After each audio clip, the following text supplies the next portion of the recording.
Alright, so to get started, I'll introduce the game rules and how to play it, and then we'll get ready to play. So, Hey, just to make sure, Red, are you in a quiet area that you can play in, or are you able to play somewhere more quiet? Because we can hear your background sound. yeah. Let's say, Uh, do you have noise suppression on? I have. Hmm. Yeah.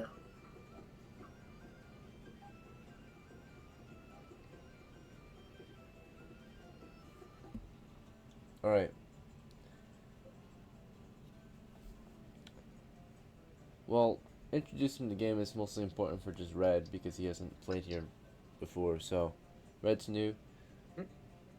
Welcome to our group. Like I said, we are playing old school D&D.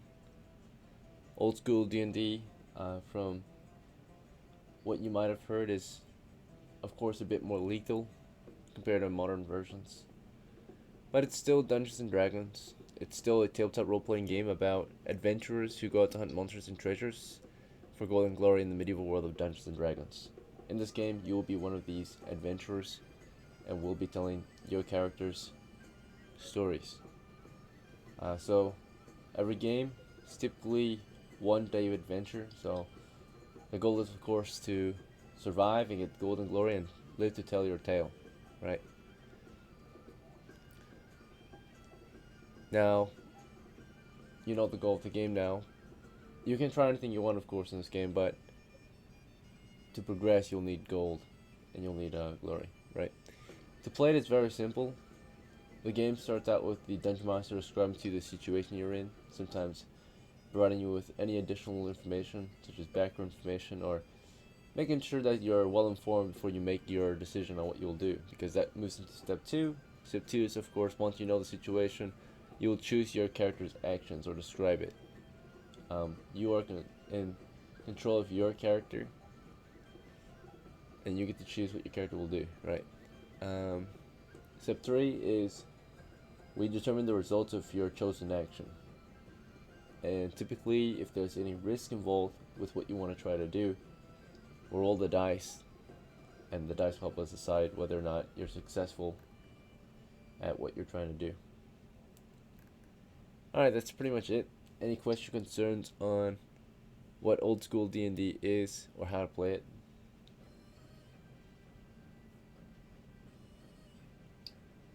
Very well. Alright, so we're going to move into game preparation.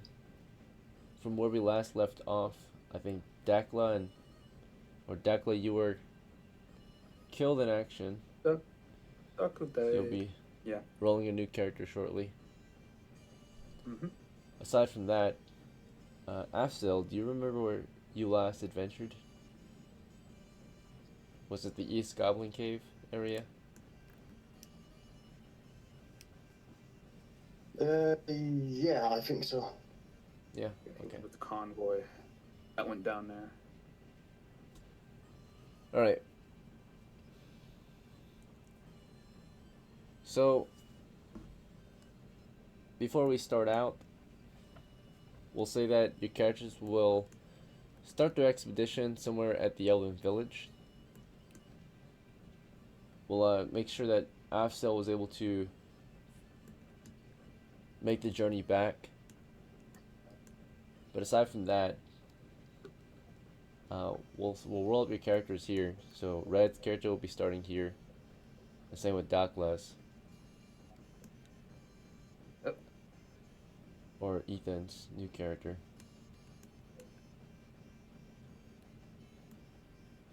Let's see. Yeah. I'm gonna give Jacob the owlbear. Well, red. Alright. Yeah, I sent you the link in DMs, Jacob. So gold, if we're going to set out on an expedition together today, would you be alright with having Afsel travel all the way to the Elven village northwest of here? Or northwest of where you were? Yeah, that's fine by me. Alright, I'll just I'm not complaining. check if there were any encounters or any delays during your travels back. So you attempted I to died. move to the Elven village, and yes, there is a chance of death on the way there. So we'll check. If that happens, I'm suing. Very well. Doing. Just accepts it. Well, I want to take you. Alright. We'll say that in that case there were no Those monsters were some encountered. high rolls. 2 1s equal Yeah, an encounter. okay. So there were no monster encounters. We'll check for any signs of Jacob is red, I suppose. Yes. Okay. Yeah. There were no Not signs sure of if that's animals. his real name. I call him so.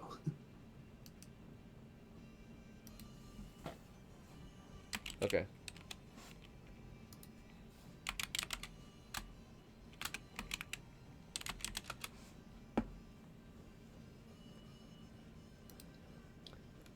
Alright, but yeah, you were able to, in between adventures, travel all the way to the Elven village.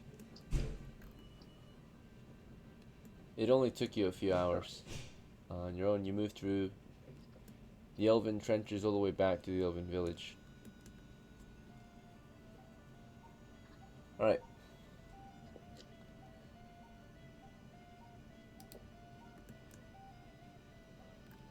So when it comes to preparation here, we'll start with creating your characters. First step is to roll your character's ability scores. So if you want to do this yourself, you need to open up the dice tray, which is in the top left corner. And you're going to select 3 6-sided dice, and then you're going to click roll. I'm going to show you on the screen if you're watching. In the top left corner of the simulator, if you're on there, select the dice icon, select 3 6-sided dice, and then click roll. Roll will be on the tray itself. Alright, roll when ready, and this is going to generate your character's abilities.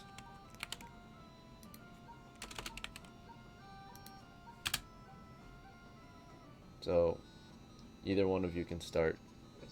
Just take turns. Any of us? Yeah, whoever wants to go first. I'll go first.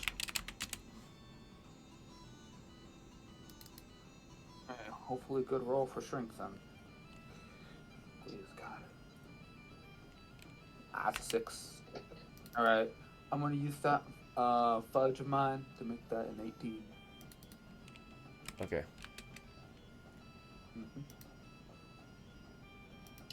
Alright, next roll. Intelligence doesn't matter. 12. For wisdom, 13. For dexterity, 9. For constitution, 9. And charisma, it's 11. Alright, good. Jacob, go ahead.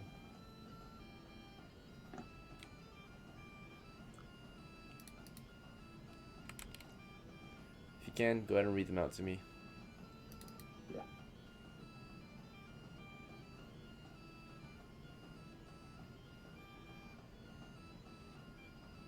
So there might still be background noise. I have push to talk on, and the first number is a 12.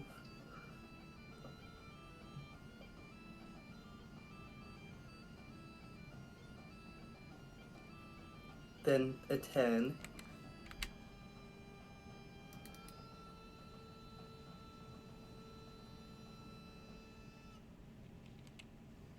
Then a second 10.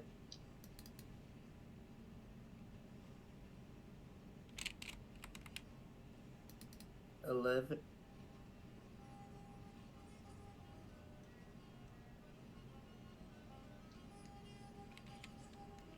7.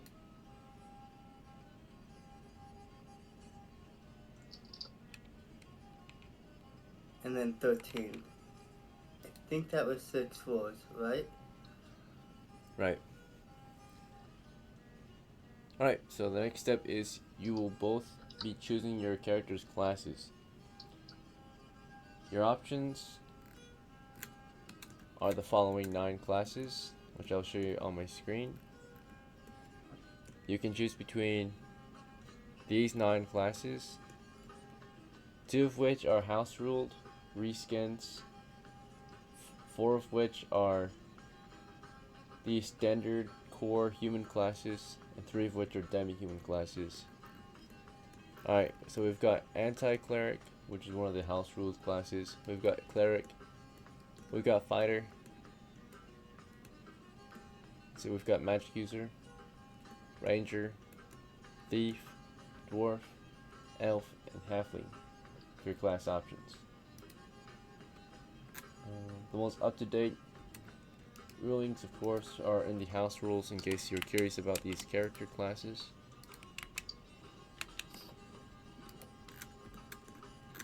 But it's also on my screen. Based on your scores, I will recommend certain classes. So when you're ready, go ahead and choose a class. But Ethan, I would recommend either fighter or cleric for you. Jacob, I would recommend.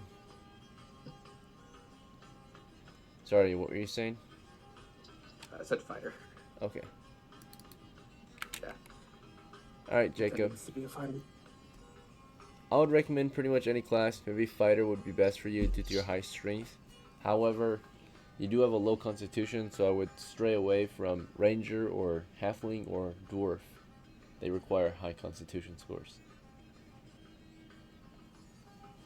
Yeah, having a 7 in constitution sounds quite unfortunate, based off playing 5e.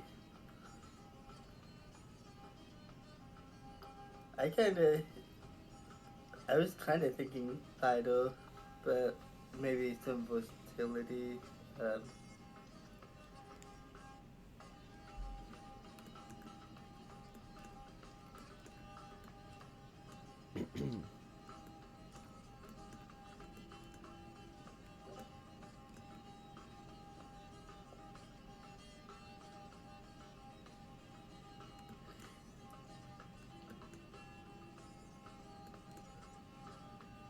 So it also is surprising to me that dwarf, oh, like those are races in 5e, but those are classes in this edition. Yes, they're their own class in OD&D or in BX.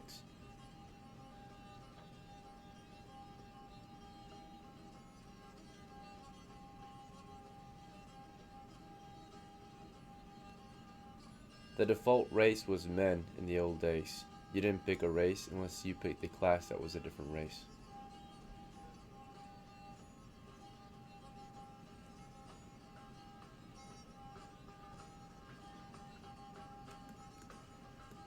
These are the 9 different type of adventurers you might find in the world of D&D.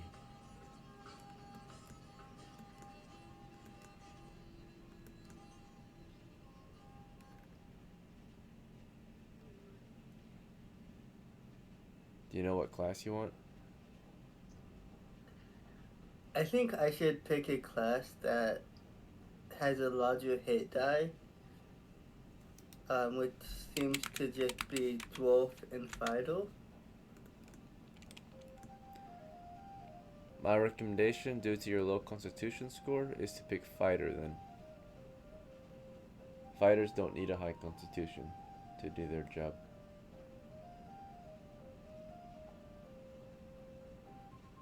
Sounds good. Alright. I just realized, Gold, your character Afsa was captured. Did you know that? No, he shouldn't have been. How is he captured? That is what's listed in the reports. As of February 7, 2026, Afsel the apprentice was captured by cannibals. Do you remember this? Are you sure that's the right guy? That's not. Maybe you're supposed to play a different Hang on. character. You just didn't change your name. Maybe your character is... Hang on, let me check. It might actually be me who fucked up. Yeah. It is... Adonis? It seems to be Adonis. Okay. I apologize. That's It's my bad. No, it's both. Okay. Yeah, we just realized your name didn't change, so we're just picking the wrong character. Yeah, I'll change it now. Adonis. There we go. Okay. Adonis. It says the last time Adonis was adventuring, he helped escort a caravan. Yes. We were at a goblin cave at the end of that. Right. Now you'll be back at the Elven village. Yes, having done nothing at all. Exactly. Right. Back to Ethan and Jacob. The next step to your character creation is hit points. So, both of you, sounds like you both picked fighter for your class, so roll 1d8 for your hit points.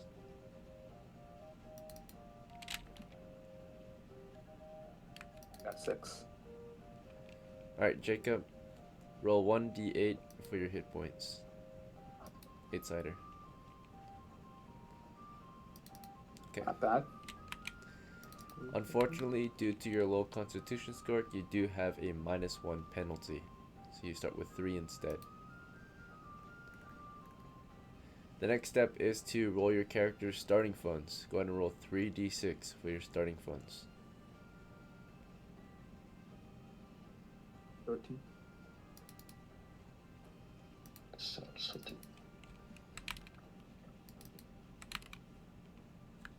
9.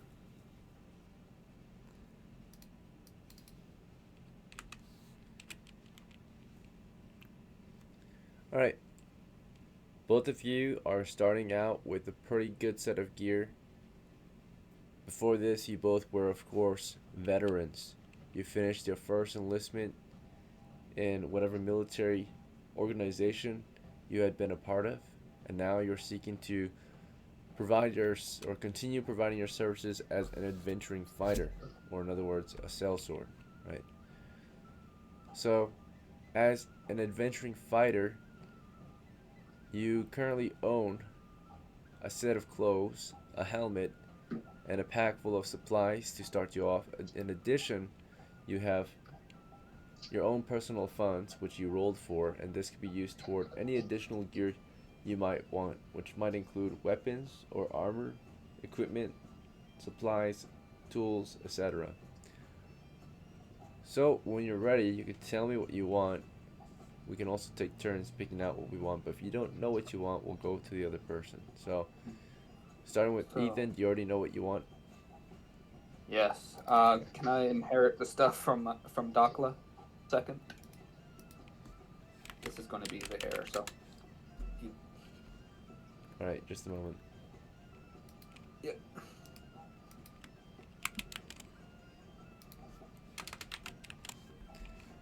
Here's DOCKLA the second's record.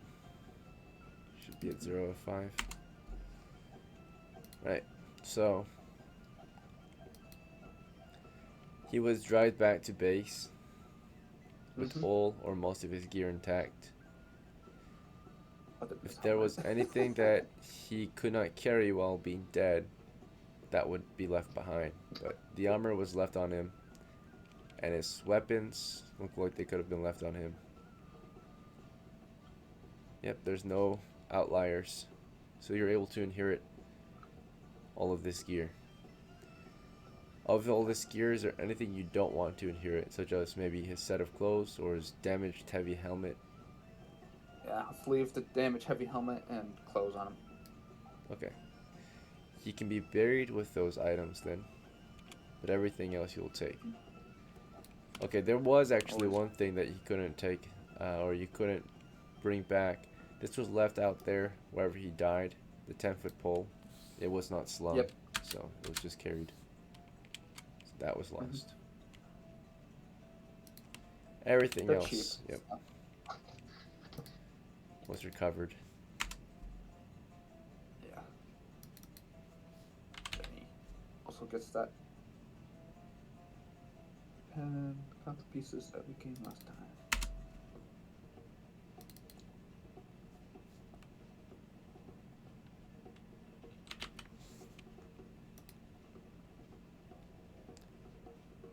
right. 45 copper, so he inherits 5 XP? Is that how it works? Yeah, it would be 5. Yeah.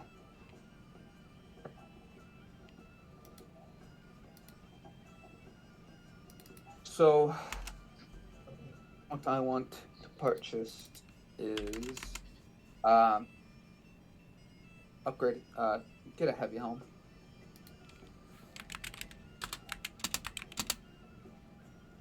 Alright, what's your new character's name, by the way? You need the name before. DOCKLA the third. DOCKLA the third? Okay. Mm-hmm. Last of the DOCKLAs.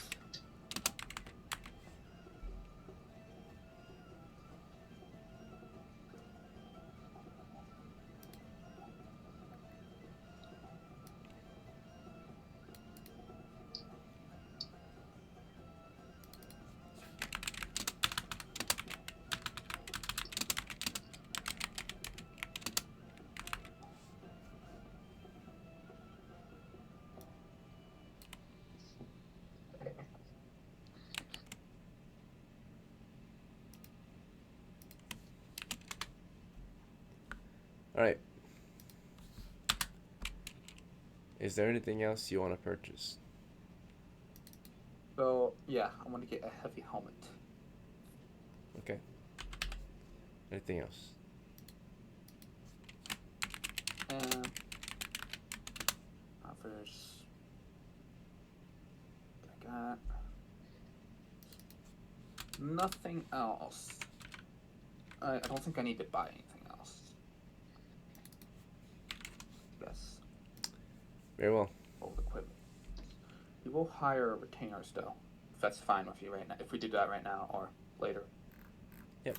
Alright, let's see. Just gotta double check how many humans are at the village real quick.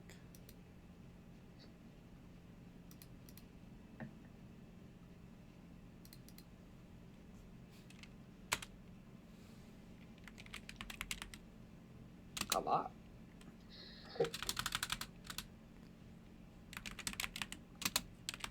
Does that include the 20 settlers that we brought there? That's the wrong roll. I added a D8 accidentally. Yeah. Okay, 17. 17.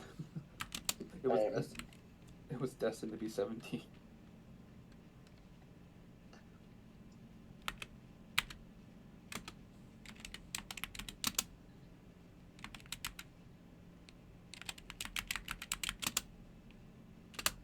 Yeah. I noticed you bumped up the numbers of goblins. Yeah, so that was actually just for wandering monster, not for layers. Layers have 10 times as much. So Not so much. yeah, I forgot. I thought That's the how it layers is for was. these two. I Well, thought then layers it's layer. was goblins was what, 60 60 10. It is for a dungeon layer, but for the wilderness layer, for the entire dungeon, it'd be times 10. Okay, I see. So a human encounter is 1d20 humans.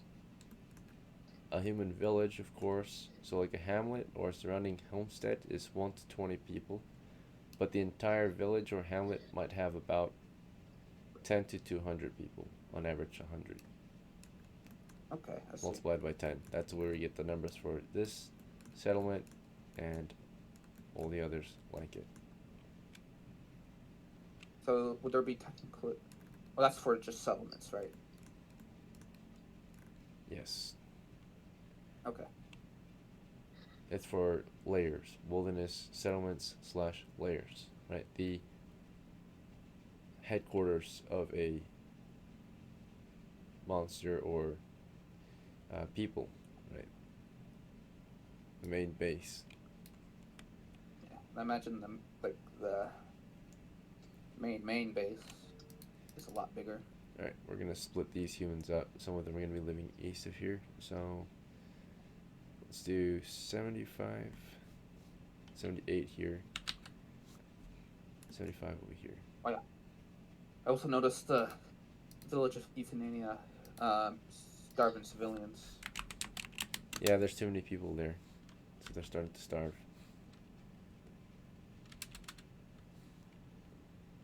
That news might be old because you're not currently there, so these are the only recent reports, or the accurate reports are the ones that you're able to report yourself based on where your characters are at.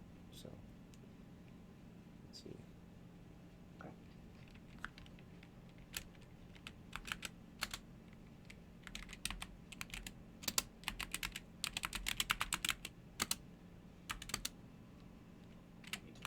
Might need to drive out these cannibals.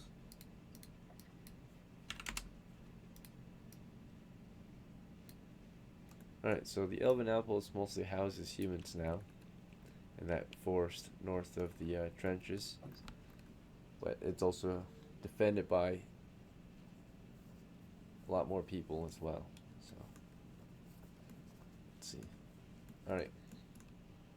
We have That would be some mercenaries here, some mercenaries there. Okay.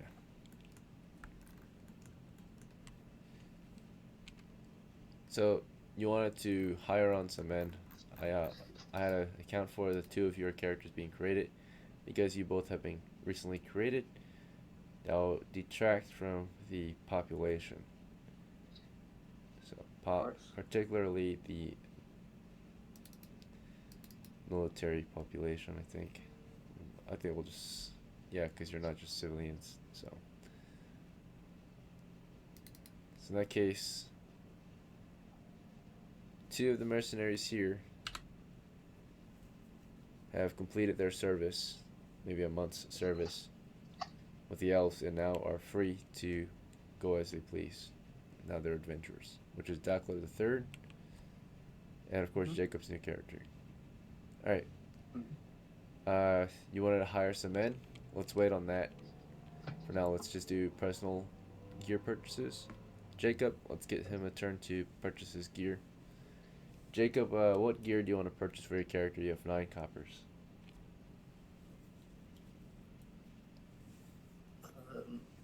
Maybe some kind of weapon and armor. Yep, you want a weapon? What kind of weapon do you want?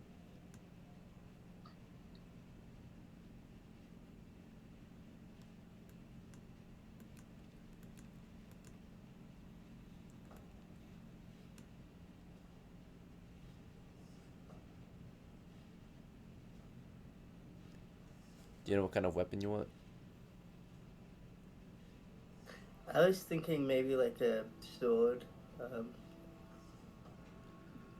Alright then. Short sword. I'm Okay. not familiar with the options in older edition. Any medieval weapon you can imagine might be available. I'll just tell you the price. So anything you can imagine might be available, right? Medieval wise, or in regards to medieval weapons. A short That includes sword. fire. Yes, a short sword with a sheath costs 5 coppers, which brings you down to 4. Alright. I also recommend, it is not necessary, but you don't have enough money for extra armor. However, you do have enough money for a missile weapon, right? Would you like a missile weapon? Such as a bow and arrow? Yeah, okay. Alright, sounds good. That will be your remaining 4 coppers then.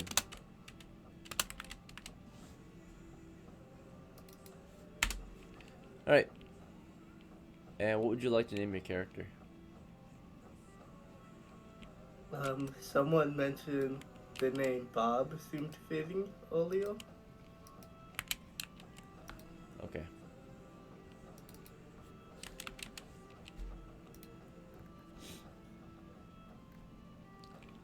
Alright. Adonis, Gold. Do you have any Yes, preparations for your Adonis. thief?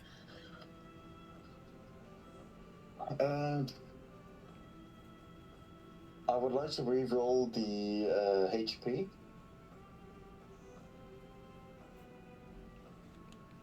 Alright. It would cost 10 of your coppers. That's fine. And I don't know if you Is it? were told this, but you cannot access the bank in the Elven settlement. So the idea is that your character has I have withdrawn not his, told. your money was So withdrawn. There's no bank in the elf settlement, right? The bank had been a collective pool of money guarded or safeguarded by the old settlements, which were raided and plundered. So all your banked money would have been lost if you didn't pull it out, right? So I'm gonna give you the I currently have benefit of having 800. 800 coppers on you total. Well, you only can take out 90% from the bank, so when you withdrew your money, you got 90% of that, which is let's see, 797 times 0.9, 717 plus your 3, so 720. Okay, just a second, I'm getting a phone call. Yeah.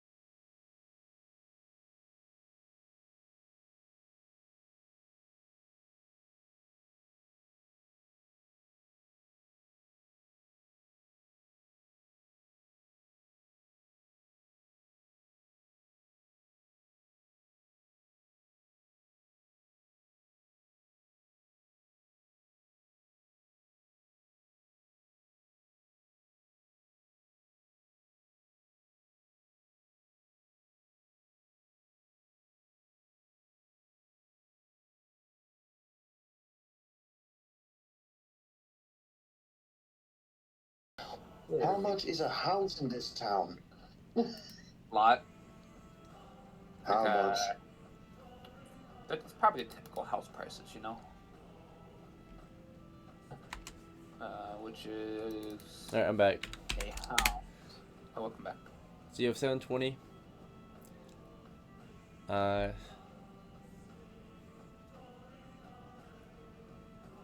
there any other, or are there any purchases you want to make before we set out?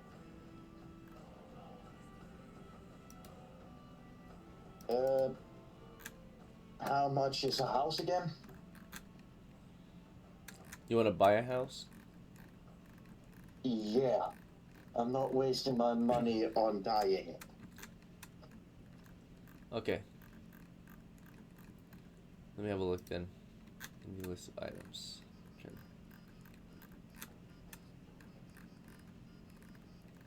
Buys an elvish home as a human. Alright. The cheapest house, which is the cheapest family home, which is a 2-story, typically wooden building, is 150 or 1,500 coppers. However, the price is adjusted. That is, of course, the price if you were to buy, if you were to basically pay someone to make you a home in the middle of nowhere, it would cost that much. However, if you buy a pre-built home in an already settled place, the prices dropped drastically. So, And this is a town. yes. If you buy a home near a settlement, typically the prices are extremely different. So when it comes to a wooden home, I believe that the cost is reduced heavily, like maybe 80% price reduction. But I'm gonna double check and confirm real quick. Am I real set? Alright. Strongholds.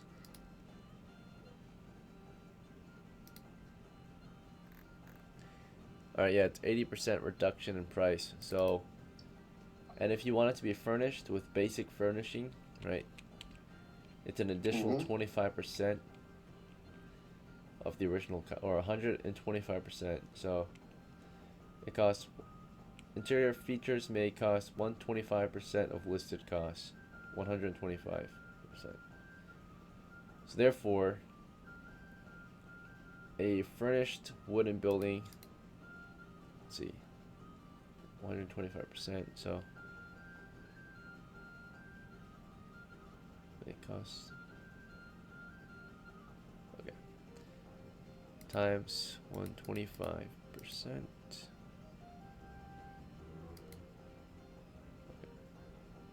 I think that's somewhat accurate. Or close.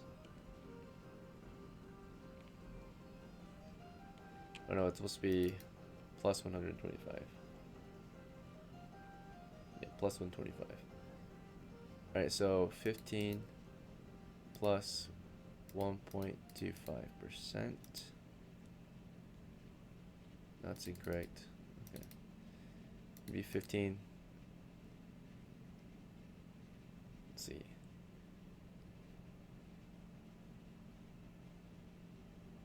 Plus.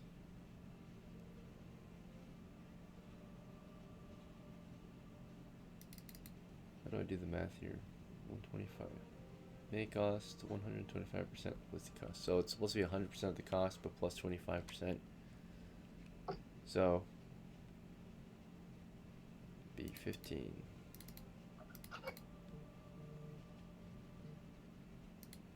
Plus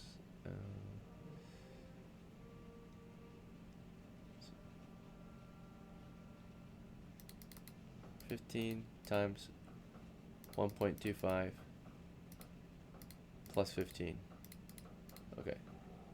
Times 0.8 because it's 80%, or times 0.2 because it's 80% reduction in price.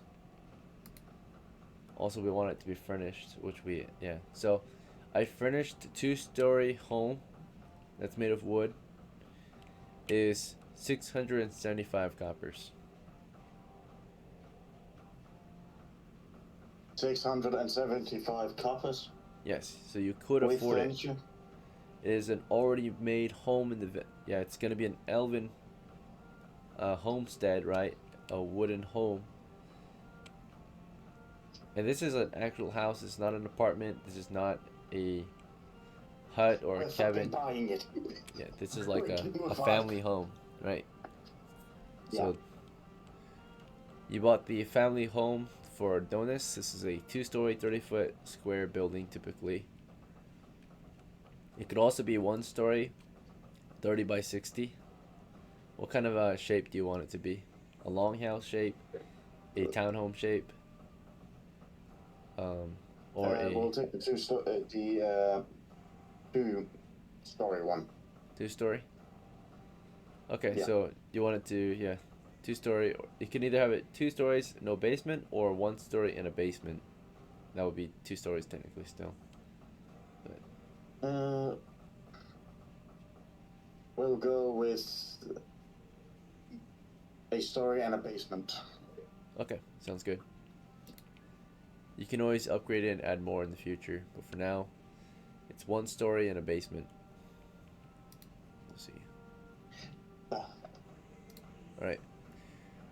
So we'll annotate this on your sheet. Let's see.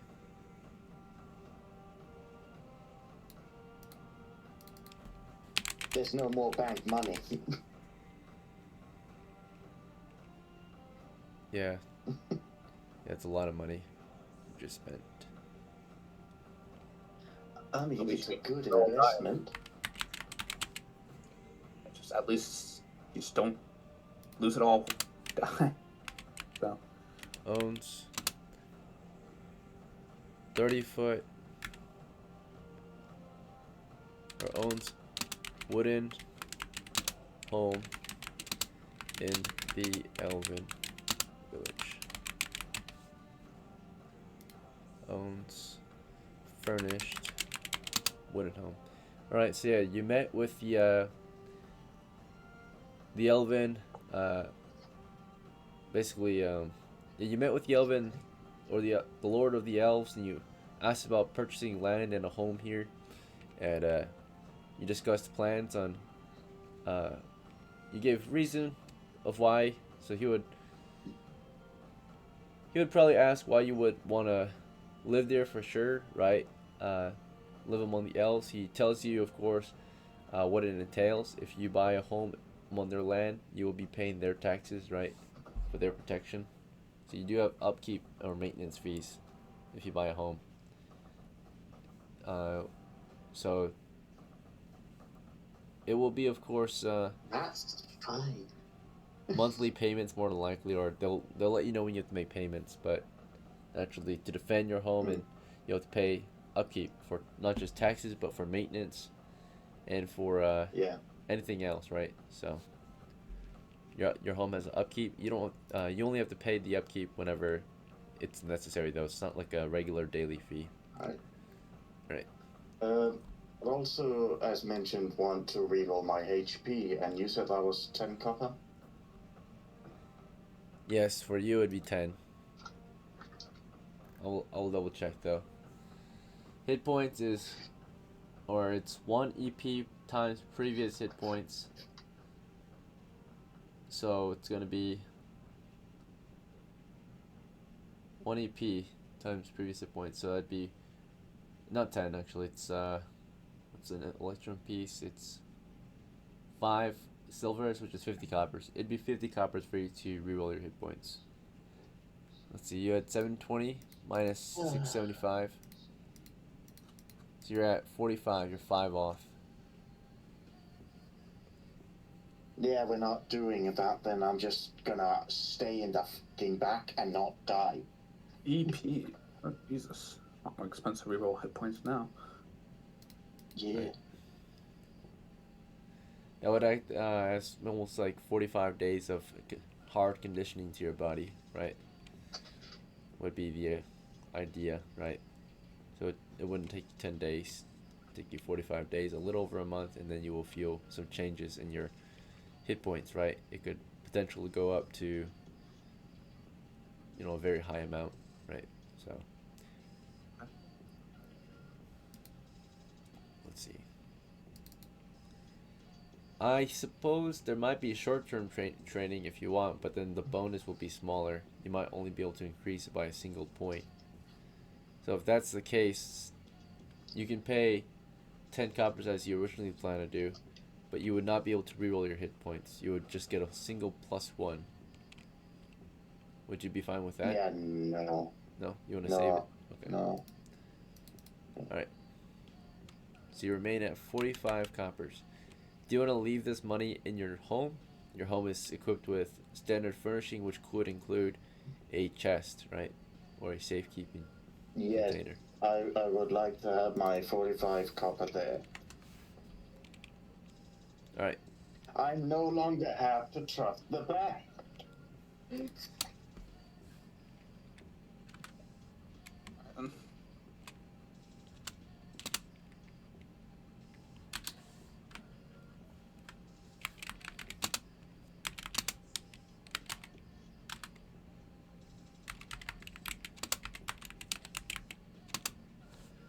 That's true, but now you have to trust the security of this village. If this village is ever raided, then you might lose your home and your money. If, for whatever reason, the elves don't typically do this, but a refugee or another player decides to act unlawfully, they might sneak into your home and decide to steal your money, right? That's if one of these two motherfuckers tell them I have a home. Yeah. Don't worry. So, your home is, of course, not just protected by public security, but eventually, if you have your own family, they can help protect your home for you. And of course, you yourself are able to protect your home, right? Whenever you're there. When you're not there, you are able to lock up your home. My family can protect your home for you. I mean, our family houses know each other quite well. You're not wrong. All right, shall we get on this quest because we're just Yeah. wasting time I have now. Yeah. I have to hire some tainers. Right. Yeah. And I know it might be kind of late, but can I make a couple more purchases to help out Bob here? Sure. What would you like to purchase, Bob? Get him a shield and a and Gambleson. Okay.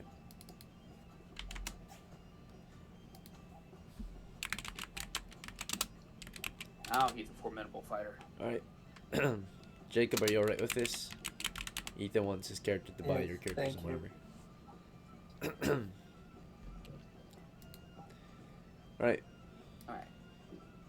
Let's see what else. Now, time for me to hire retainers. Yeah, retainers. Okay. So, I want to hire Shomich Show me. and Claro first. Let's see. Hopefully they accept my invitation. Right. Shelmick was never hired by you before. He was hired by DOCKLA second, so he'll make a reaction check to DOCKLA third's offer.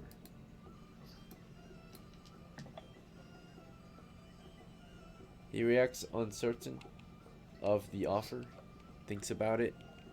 Do you want to just let him think about it some more, or do you want to try to convince him further? How about this? I have a little bit of money. I offer them a initial 5 copper pieces to join. Okay, so you're down to 25. You offer Shomek an additional 5 coppers. Mm-hmm. Let's see. Alright. I know their skill is very much needed. And With that, he accepts. So he's at 30 coppers. they have the Personal guns. Alright.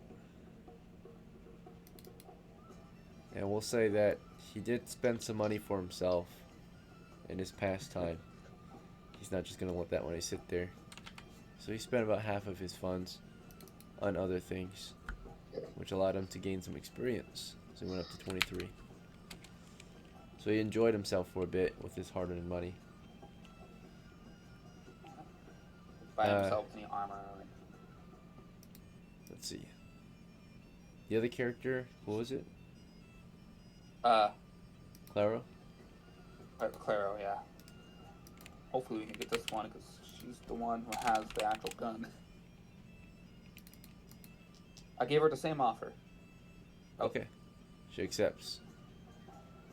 +1, so it's 10. And you give her 5 extra coppers. She went up to 28. She spent 14 on experiences. Okay, so she's up to 14, and she's also been hired by you. So, reputation or background, she is now retainer of DOCKLA the Third.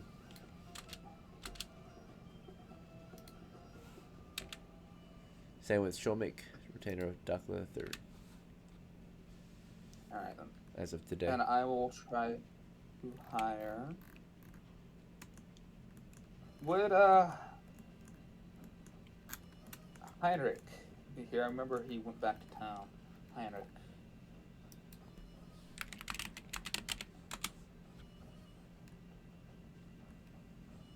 A disgruntled retiree of DOCKLA II. His last adventure, he helped out with the caravan, and then he went all the way back to the elf village. Or outpost. Let me see if he's actually even here. We don't actually know if he's here or not, so... The chances of him being at the elven village, we'll say, is a 1 in 6 chance. Alright, he is not here. Whereabouts are unknown.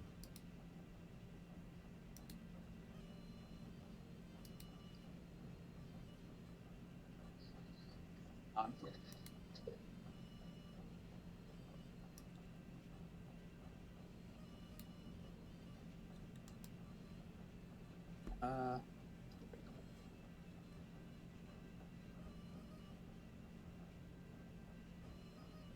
Higher than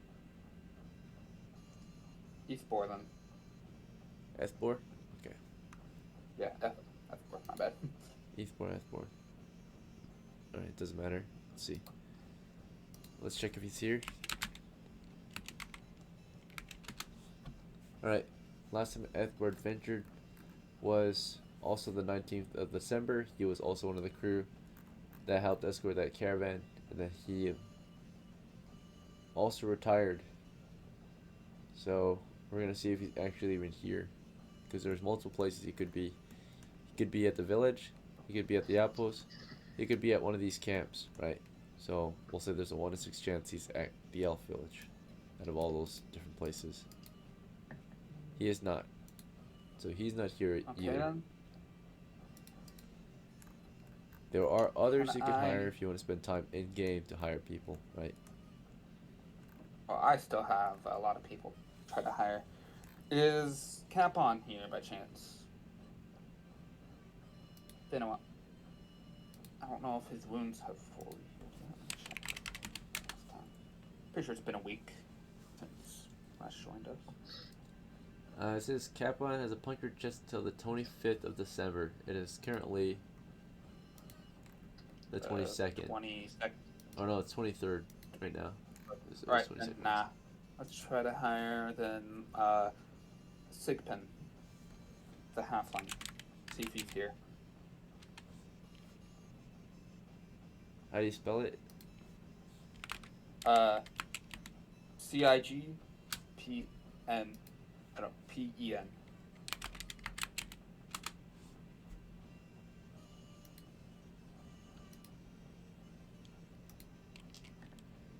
Alright, well if he is here, he will join with highest morale. Or with morale. There's a 1 in 6 chance he's here. He's not particularly here today. There are many other places he could be as an NPC. Alright. Loro, is he here? The thief. Loro, okay, let's see. Hello. Oh. The RO. Hello. Let's roll to see if he's here. He is here. What offer do you want to make him? Alright. Make him the typical offer. Alright, the standard offer you said? Or the same?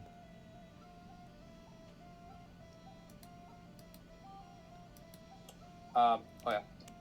I offer you standard offer of 1 copper and half share. 1 copper and half share. He's not sure about that. I'll let him think about it. He thought about it and agreed. So that's 3 retainers. With normal charisma, I can get 4 retainers, correct? Right. And then you can hire as many mercenaries as you want.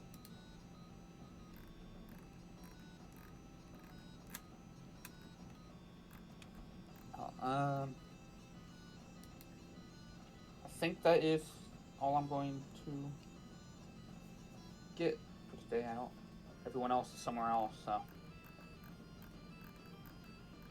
Alright. So you mustered 3 of your old men. Let's see. Let's annotate that he's been hired by DOCKLA the III. Humble bowman hired under DOCKLA the III. Alright. Is that all the preparation we need to go over? Are you guys good? Yeah, Ready to play? may get asked the retainers to buy themselves some better armor. Some of them are kind of under-equipped. Let's see. We'll say LORO was retired for a while, so he spent about 30 of his own coppers on life expenses, right? So, let's see. You asked them to buy themselves some armor, so let's see how he feels about that. Because typically, if you want them to have any additional gear, you as the employer have to purchase it. Mm-hmm. But he agreed to it. He thinks it's a good idea. He suggested he should buy some new armor, so he did. He bought a Gambison. Alright. Think. And then I think the only other person that needs to, I think that's the only person that needed to buy armor, right? Oh, Sigmund needs to buy armor. Yeah. I suggest to him, hey, can you get a Gambleson? You are kind of lacking there. Critical failure. He disagrees heavily. And even well, 2 is the worst possible outcome. So when you said that to him, he actually decided to quit and gave you your money back.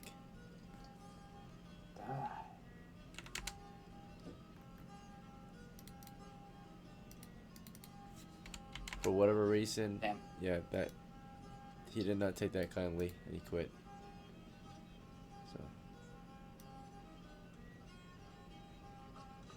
So angered by DOCKLA III. Status retired. This, I kept the one that has the gun, so. Alright, I'm ready. we've got a party of 5-ish, right? A couple retainers, 3 players. I'll see you guys in 5 minutes. Take a 5-minute break. When you get back, we'll start playing. We are So- already 1 hour in. I have a couple options to do. So it seems like for us, looks like we just came out of it. Label me and Bob over here just came out of their military contract. Now adventurers. We could go to that old temple ruins and find some golden glory in there. What do you think about that?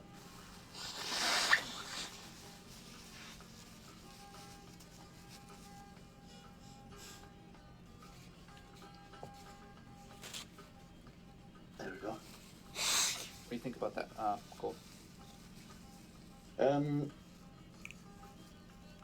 fuck it, it's worth a try. Yeah. It's better than not doing anything. Yeah. It was getting gold, you said. Don't we need a pickaxe for that? Or what? Not Am not I literal. misunderstanding something? Not literal gold. Right, Go to I the- misunderstood something then. Yes, go on. Yeah. Just go to the old temple ruins. Maybe rob it. We have a relatively small crew. I don't think we can take on goblins and stuff. No, I don't think so either, but if we go to the temple, we might face undead, so don't be surprised by that. Well, we could also search for cleric. I know a cleric. I do know one. I also know a cleric. Experienced one too. We could get 2. Well, I don't know about experience, but she had a gun. Get a gun. Yeah, a gun. Is she here with us? No. Oh. Her name is Savita. Savita. Okay. Well, I think we should search for a cleric then. I apologize, she does not have a gun.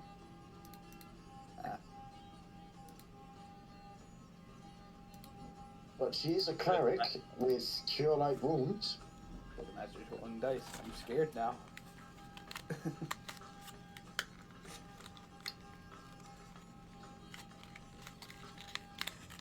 Yes, well, he'll eventually tell us if it's possible or not.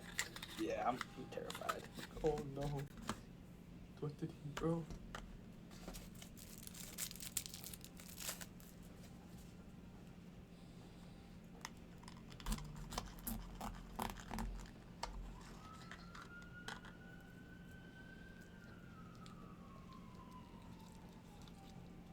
May or may not be correct.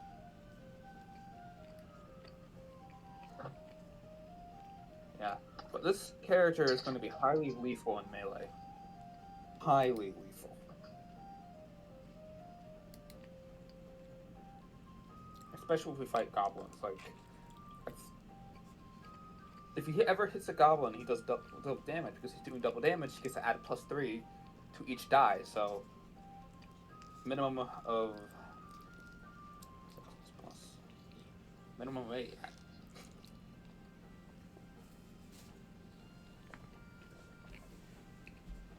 He will either die instantly on his first adventure or become the boogeyman of goblins.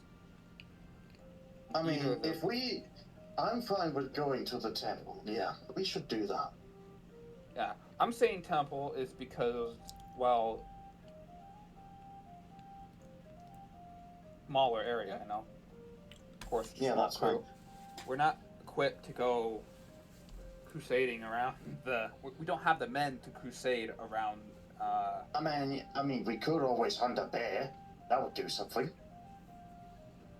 Wolves, bears, that kind of thing. Bears. Well, there's boars, but that's kind of far away. I mean, yeah, but you never know what you run into on the road.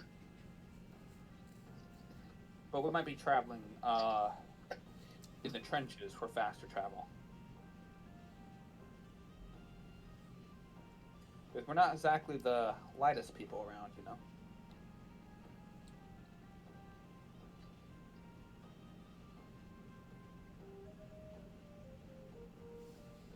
Yeah. To be fair, I might... Hang on, I have more than 1 HP. I have 2? I have 14 con. That should be high enough. That should be 2. That should be 2. Alright, gentlemen.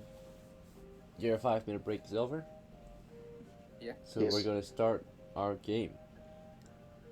We notice something wrong with ADONIS' character sheet. Oh, what's wrong? He has 14. They have 14 con and they only have 1 HP. Alright, yeah, we can fix that.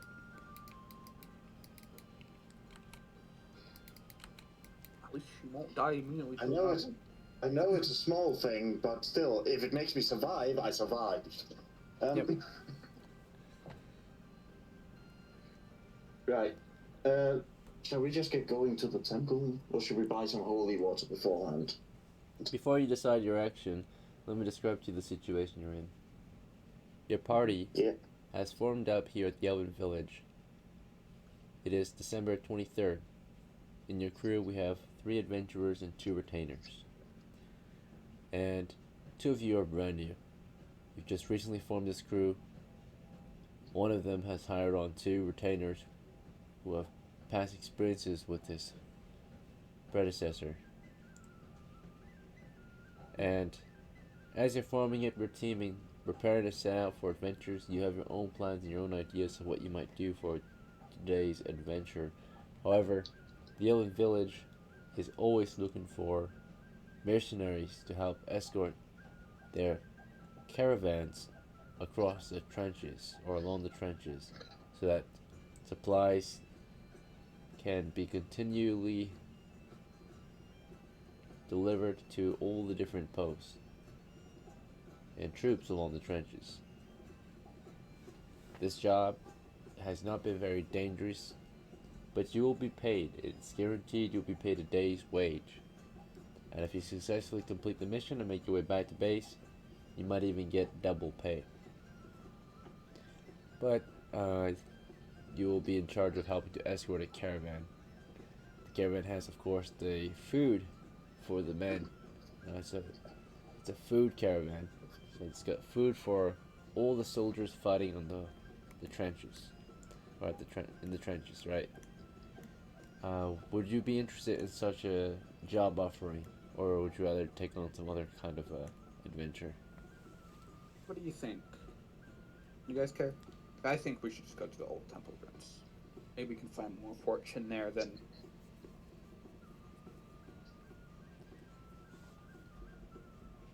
Yeah, let's just get going. Do What did you think, Bob? Yeah. Yeah, probably fine. Like, I feel fragile, kind of with the, cause I'm used to 5e. But yeah, I'm up for a level. What?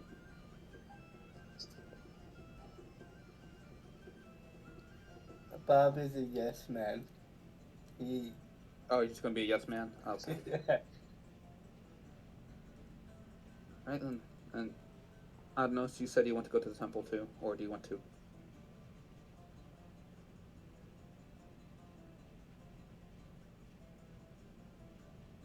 Pretty sure you said temple too. So Alright, well, if you all agree to head to the temple, what is your course of travel? Describe to me how you want to get there. Before we do that, is there any holy water that we could buy from the elves?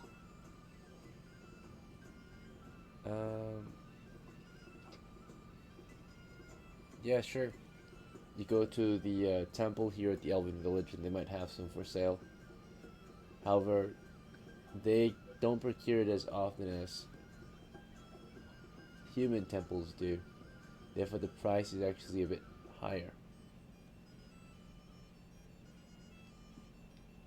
It's more of a commodity here to procure holy water. I see it. So, a flask is maybe twice as much. Would you still be interested? I'm trying to look for the price. Is it a silver piece for holy water? It would be a silver, yeah. It's typically 5 coppers, but because you're buying it here at the Elven Village, it costs a silver piece for one flask. Yeah. And is this it's higher because they just don't sell much of it? Oh fuck. They don't have the spell power, or they don't have as much ability to cast the spell necessary to create holy water, right? Even with their more divine, now they can cast divine magic instead of nothing. Well, originally they couldn't, but even if they could, and they do currently, it is at a very, because remember, they don't get level 1 cleric spells like clerics do. They're not able to cast cleric spells until level 2. So it's a lot harder for them to cast the so spell you would necessary. need a really experienced. Yes, clerics are able to procure it more easily because they start with spells now, right? Whereas anti-clerics and elves don't get it until the default level 2, right? They get level 1 spells at level 2. However, the spell that you need to create blessed or holy water is maybe like, I think, a level 2 or 3 spell. From what I remember, I'll have to double check. So it makes sense. Okay. Well, I'm willing to pay the price for a single holy water. And to use holy water, I just throw it onto undead, right? You splash it at them. Yeah.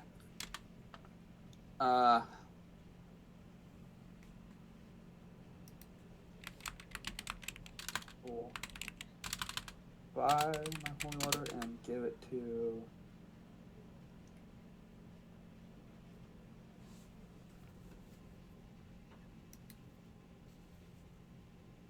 one of my retainers. I can't remember which one. Alright, I just looked at the process, and it's a high level religious ritual to create holy water. That's why it's so expensive. All it says. Yeah, it is pretty expensive to create. So therefore, that's why it's definitely more expensive among the elves. How much did you want to buy? But just one. And It sounded like you were gonna give it to someone else to carry. Yeah, one of my retainers, but I can't remember what the name is. Is it LORO or CLARO? It was Rolo, since he's gonna be backlighting. Rolo? Yeah, Loro. LORO. Okay. Yeah.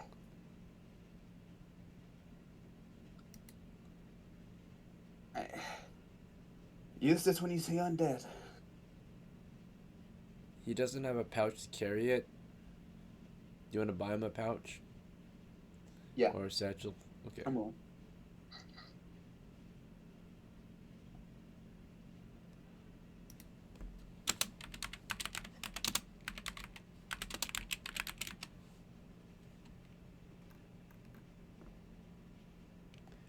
Alright then. You spend 11 coppers. You're down to 19. Already set up then. Everyone else?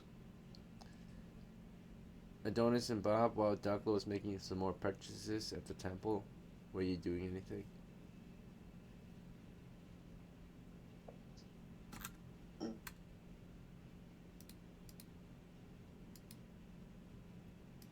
I don't know.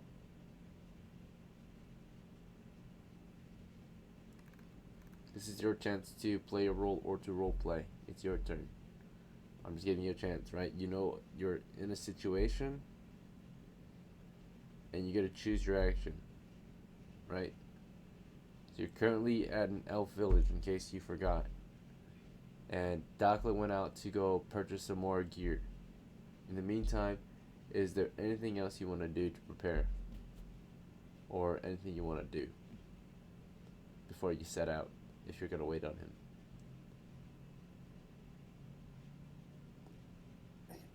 Bob could be like, help, like, watch, keep an eye on the wilderness and make sure, like, goblins aren't approaching or something. So you're in the elven village right now, and it's well protected, right? You're protected by walls and surrounding farmlands. There are no goblins anywhere inside, but if you'd like, you can try to get up on the walls and observe for any goblins. Would you like that or something else?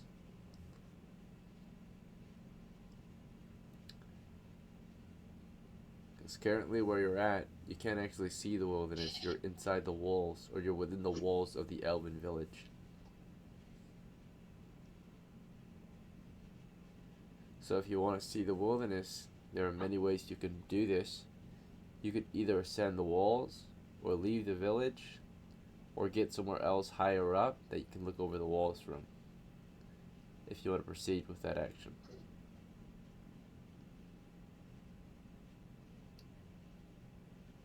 Ethan, do you think I should try doing that? Well, before you ask him, It's he's up not to with you. It's your choice. He can't control your character. If you want his advice, your action would be to go to DOCKLA and ask him, hey DOCKLA, what should I do right now? Right? But this is, you don't need his permission. You're playing D&D. You can do anything you want. DOCKLA is not in charge of you. If you want it to be in charge of you, that's fine. But you get to make your own choice. You're role playing. The only person who can control Bob is you, Jacob. Okay, you said that he was kind of, had been a soldier for a bit. Is like this the first time, I think he's gonna focus on like what he's familiar with, so he'll like go to help the city guard, even though it's like a well defended place. He's just like falling in, he's staying in his comfort zone, I guess. Alright, so as Bob goes on to do that, Adonis, what were you doing while DOCKLA was at the market or the temple? Knowing just how long it takes to be shopping, I would... How close am I to my house at the moment? You're not far. You want to stop by your home? You know what? No, I'll just wait for him, DOCKLA, to be done shopping. You'll just want to wait in the street? I mean, yeah, probably sit on a bench if there is one. Sure. Alright, so as Adonis was sitting on a bench waiting for DOCKLA, Bob, while DOCKLA was at the temple, you went off to talk and offer your help to the guards. How did you want to help the guards? Did you want to just ask if they need help, or what did you want to do to help them?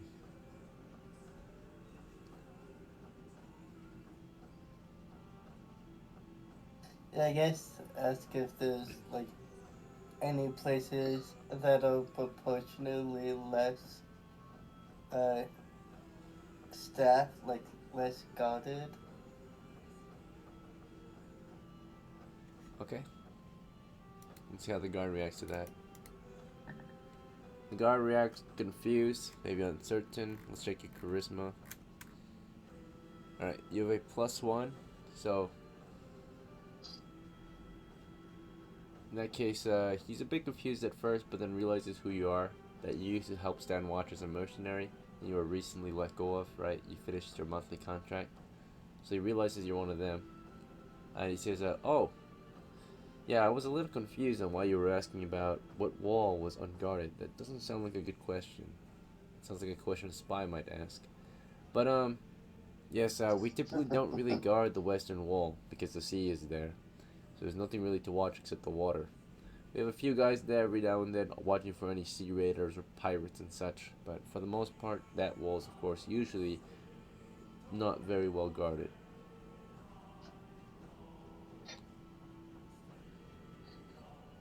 May I ask you why you're asking about which wall is not guarded as well?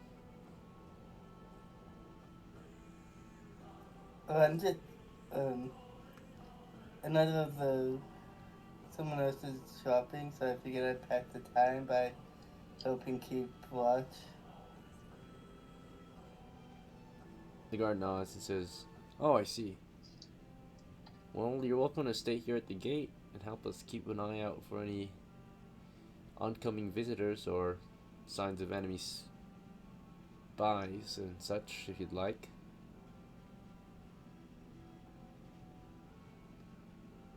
Alright, thank you.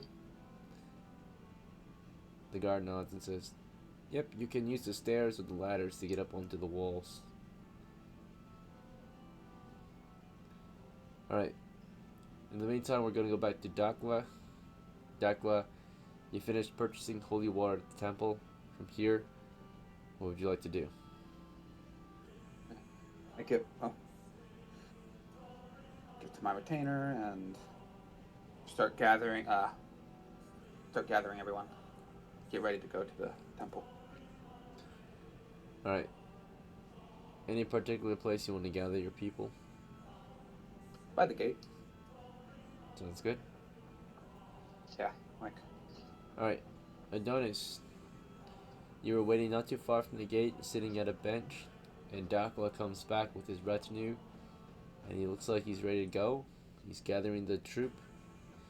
From here, do you want to join him or something else? Yeah, I'll join them. I got nothing faster to do. Bob, you're not far from him either. You were about to help out with gate guard, but would you rather join them instead or something else? Looks like they're about to head out.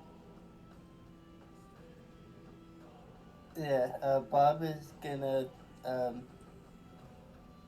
communicate that to who he talked to earlier, that his friends are back, and that he's about to head out. And then he's gonna join the group. Overall, the guards react happy, or helpful and supportive of you. They wish you luck on your travels. The situation is now that your party has gathered here just beside the gate and are ready to set out. From here, what is our course of action? We should. We're going to use the trenches to make it to the old temple ruin. Alright. At about 0800 hours, sorry, oh wait, 30 hours. Your party begins traveling toward the trenches, and on your way through this dense woodland, there is a chance that your course of action may be, of course, obstructed, particularly by, interrupted by monsters or animals or other strange encounters. We'll check mainly for monsters because that's the main thing that might prevent us from completing the action we declared, which is movement into the trenches.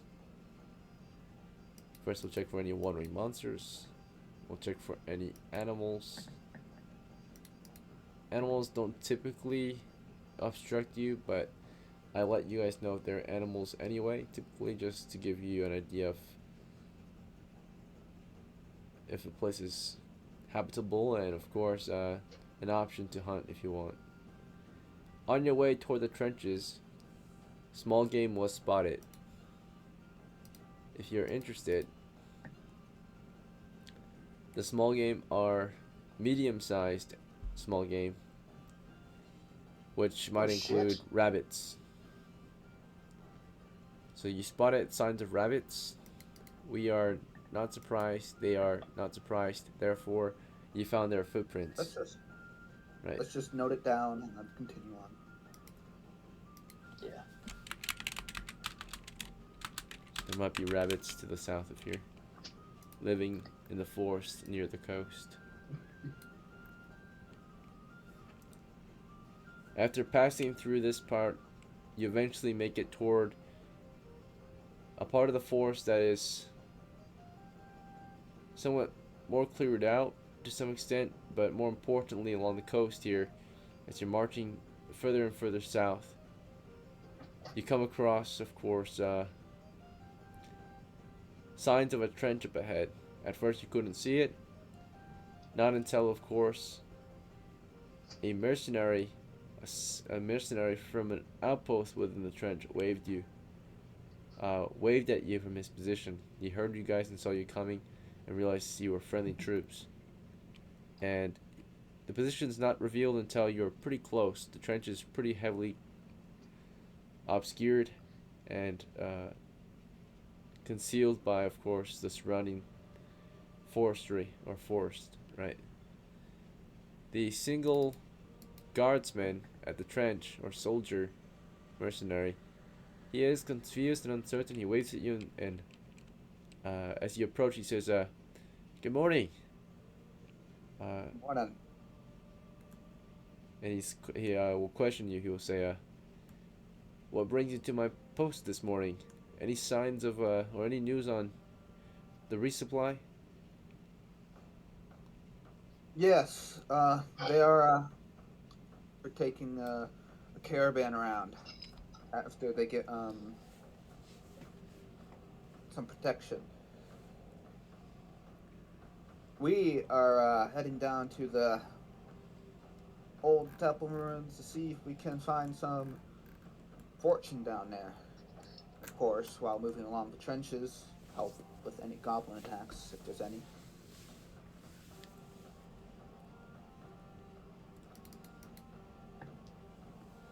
Alright, he reacts negatively. Possible attack. He Oh shit. it's not attack maybe, but verbal attack, maybe anger, right? So he reacts negatively to this. He shakes his head and says, "Oh, this is unfortunate. I was really hoping that you would have better news about the resupply. Do you need some food? Yes, I ran out of rations." I give him 3. Oh. Yeah. I had him a wasp in. Alright, you give him 3 of your rations, and just a note, before we set out we had breakfast, so you're down to 5. Claro, you're down to 11. Laro's down to, he doesn't have any, so he ate some of Claro's. She's down to 10. Bob is down to 8. Rations 9, yeah. Adonis, you're down to, let's see, rations. 14. Oh yeah. Right beside water skin. Right. Yeah. Here we go. All right. Let's see how he reacts to that. He reacts positively, and there's a +1 bonus because that's something he wants. So he's very happy to have them, and in return he offers you something, right? He gives you 2 coppers for it, right? No need. Don't need. All right. He will ask, "Are you sure? Please, I really want to pay you for this. I've been so hungry. No. You are deserving of this copper."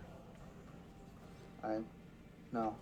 It is out of the kindness of my heart, as your job's important. I think you should keep those coppers.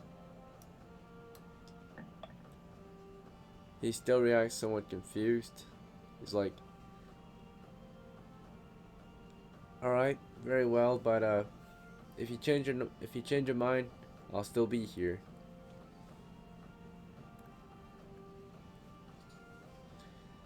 All right. So from here, do you want to move on or something else? Yeah. We're enter the trench and then move in the trench. We do have a handcart with us. Are we willing to take it into the trenches? It can fit. Can fit, but if there's movement, that would be difficult. The only issue mainly is that moving it in and out of the trench takes a moment versus just having to climb out, right? So it's a vehicle you have to hoist out of here or drop in there. But would it be still faster than just moving through the forest? Yeah, it still would be faster for the most part. Every now and then you might have to lift it and carry it if the trenches are too narrow. Yeah. If it's faster, let's do it. Yeah, for the most part it's a bit faster. The trenches are clear for the most part and you're able to move through the trenches with ease.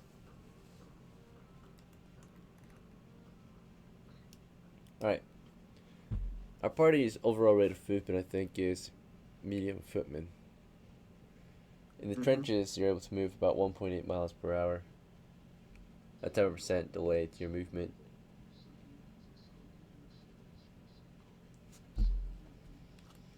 So therefore, you're able to get 2 grids almost completed in a single hour. After the first hour of movement, you definitely got through the first grid here. You passed a couple outposts. At these outposts, the first one that you passed, or the second one you passed after the first one, had no quarrels with you. They allowed you passage. They even, of course, properly greet you and then said their farewells to you on your way up past them.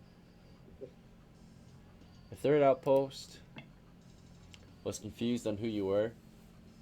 They would ask you to identify yourself and state your business. What would you have? I am Doc. Okay. I am DOCKLA the Third, the son of DOCKLA the Second. We are heading down to the old temple ruins to search of golden glory, and if there is a goblin attack, we will help out. That is our business.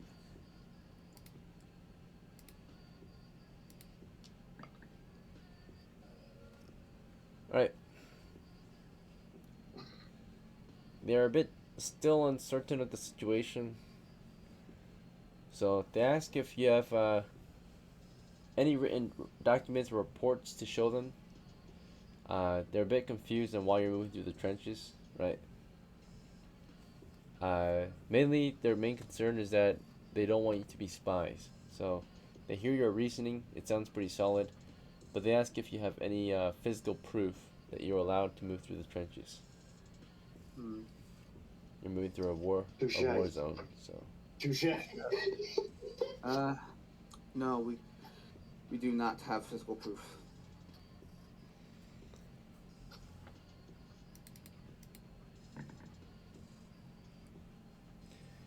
Alright, so they react extremely hostile. At that point, they ready their weapons and ask you to either turn back or mainly they might even attack you. It looks like it's not. Or it's a two, so they think you're spies most likely. These mercenaries take up arms and they say, until we I didn't know just you buy a have fucking proper house for this. authorization to be in our trenches, we're gonna have to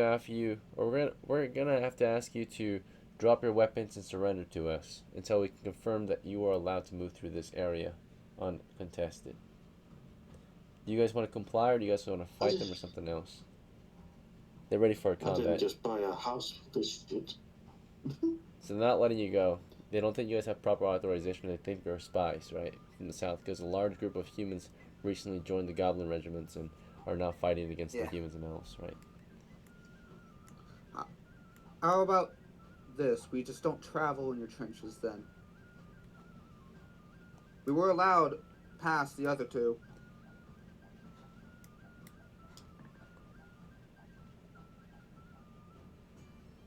Alright. So you asked if you can just turn back, and they're somewhat agreeing. They're like, we don't wish to fight you either, but you don't have proper authorization, and it is our job to make sure you do. We cannot just let a spy move freely through our trenches, especially who knows what you could have been up to. In the past few trenches you've pushed through to the west. So we kindly ask you to surrender yourself briefly to us so that we may confirm with the other trenches that you were allowed through here or through their post as well. Yeah. How's that? Perfectly fine. Fine. Okay, so you guys surrender your weapon to them?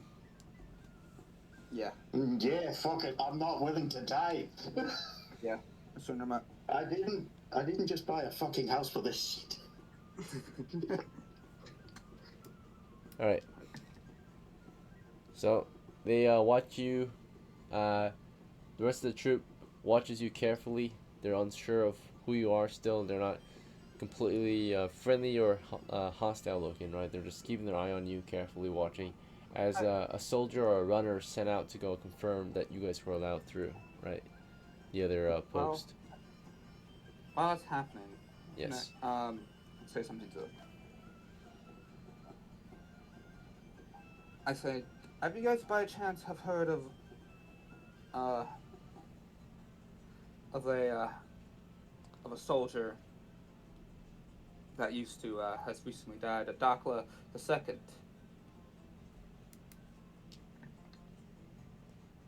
The mercenary shakes his head and says, "You, no, I have not heard of DOCKLA II." That's unfortunate. It was about unfortunate. It seems like his glory has not reached here. That's unfortunate.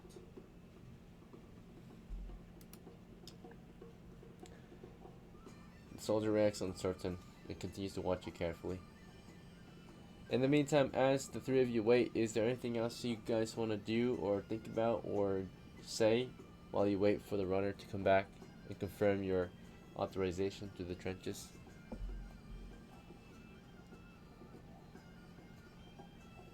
This actually happened yesterday, I think, or the previous game, or 2 games ago maybe. Someone ran into the same issue with the same mercenaries. Suspicious. Happened to Benjamin right here.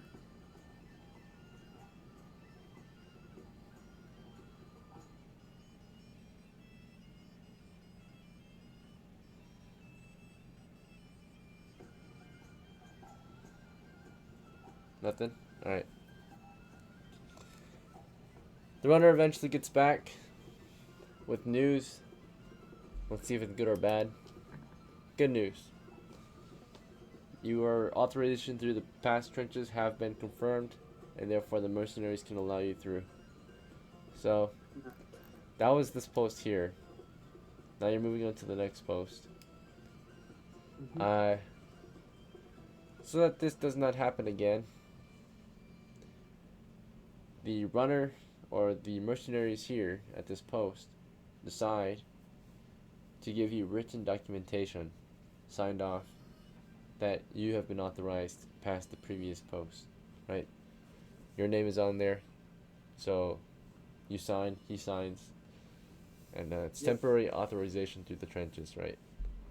Just written that it's a written report that this post has allowed you authorization to move through the trenches to continue your travels toward the old temple ruin, right?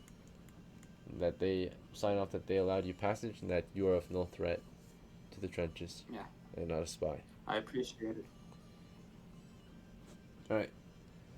In return, they ask, of course, that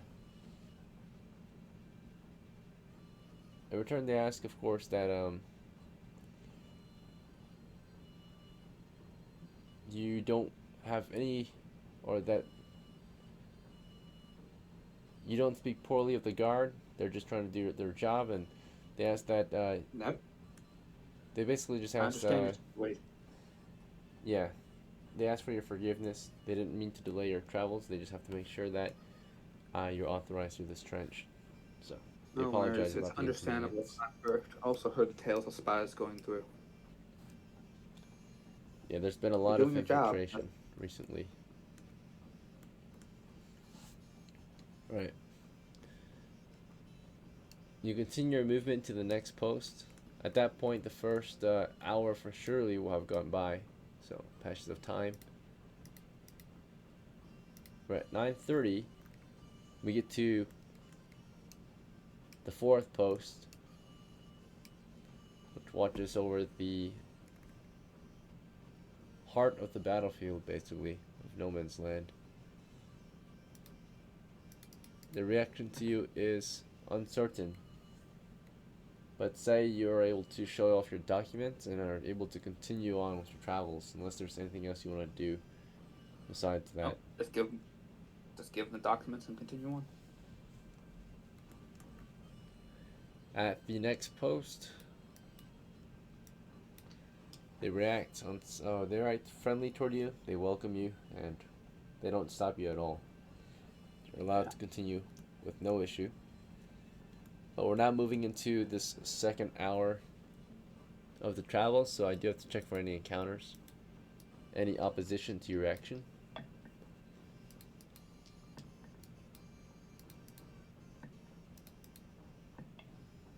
And there was none for the next hour. For the next hour, you would continue your travels, of course. It started here, so at 09:30, and then all the way to the temple ruin. Around 10 o'clock, it looks like. Yeah, around 10 o'clock, you reach the old temple ruin. Or not even at 10 o'clock, at 9:30. Is it already 9:30? Yeah, okay, so yeah, at 10 o'clock. So 30 minutes later, after this post here, you made it to the temple ruin. You approach its position. You're moving through a lightly wooded region. It is hilly and difficult, but you're moving through the trenches, and from the trenches eventually you can see atop a forested hill is of course the stone crumbled ruins of the old temple. Alright. Before we continue, we are at halftime. We're 1 hour and 39 minutes in, so let's take a small break.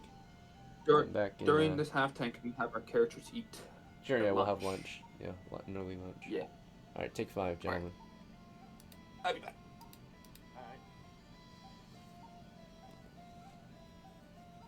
Okay.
I'm back.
All right, gentlemen, are we all back?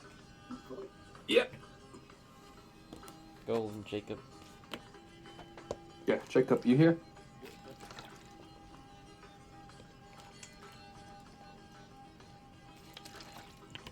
Let me message Jacob.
$70 goblins. That is so much goblins.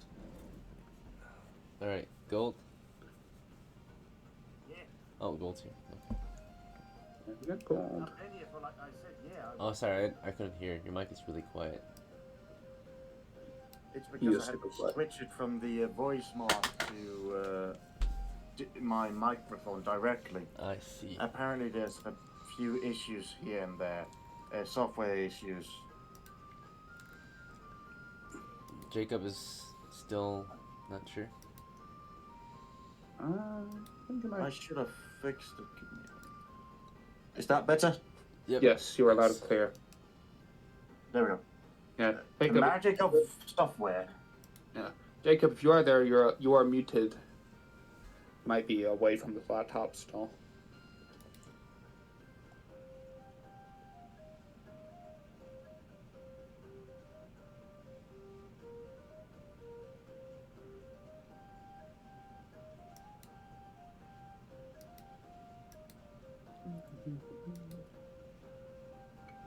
How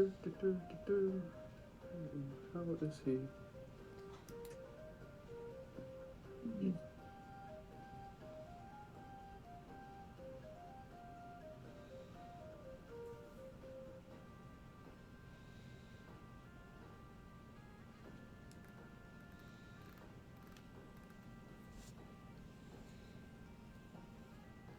There you are. Oh yeah, I'm not good at short work. Sorry about that. It's all good. Alright, welcome back. We left off with our party arriving at the old temple ruins. So you're currently northwest of it. You spot it from a safe distance. Just beyond the trees on a forested hill. How would you like to approach? Do you just want to make your way up to it or something else? Just make our way up to it. Sounds good.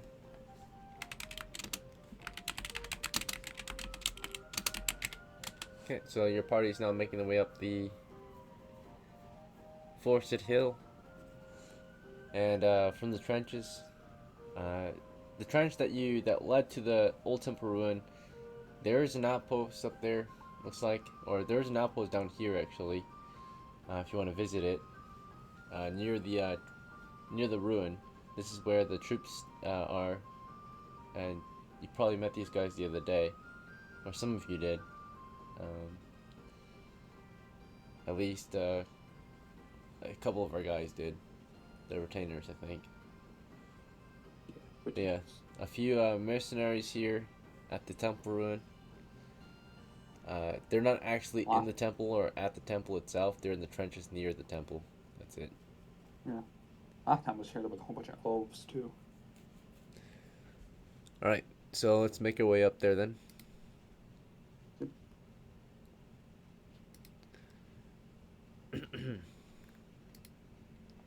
Alright. The temple ruin, the stairs that lead up, it looks like they're on the south side of the temple ruin. The entire southern wall has been collapsed, revealing, of course, the majority of the interior of the temple itself, which is a very large and open area as you approach the south side. The light of day shines in. It's a pretty large ruin. Bunch of little holes in the floor, cave-ins. The stair itself, it's about maybe 10 feet wide, leading up into the stone structure of the building. But basically there are these 20-foot, roughly 20-foot towers, maybe 15 to 20-foot wide towers along the walls of the ruin. The entries into every tower would be from the interior of the temple, from what you can tell. One of the temple towers are collapsed, the southwesternmost one, which is not far from the stairs itself. What's most notable is, of course, besides the huge collapse in the floor near the south side, near the stairs, the far north side is mostly intact still. Halfway is where you see a lot of potholes, but at the far end of the temple itself, you can see a massive statue belonging to one of the old gods of this region. A man, a statue of a very large man, a giant of some kind. He is kneeling,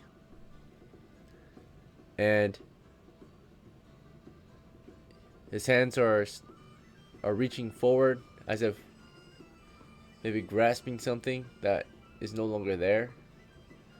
But the statue of a giant who is kneeling is at the far end of the temple ruin.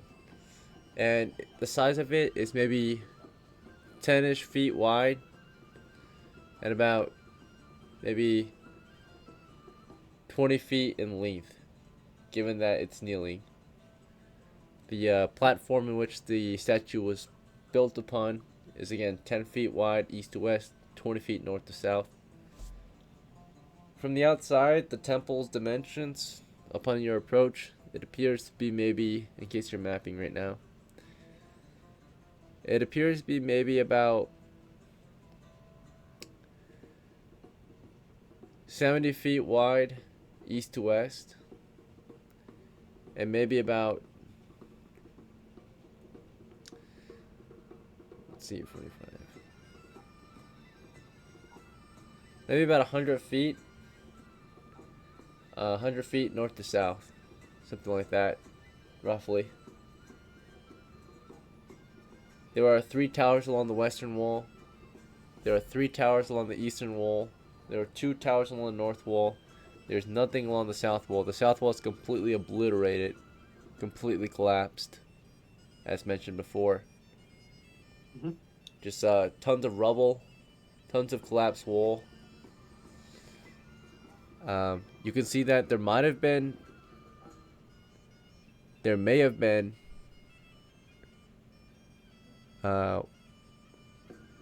parts of a tower here. The southwestern towers is collapsed. All towers have a little bit of damage, but mostly the south side has damage. All right, with that in mind, that is the basic, of course, or the basic look or observation of the ruin, right? No signs of any enemies at the moment. Yeah, what's your move? Question? Which side were the stairs on? South side. South side, and the south wall is completely obliterated. Yep.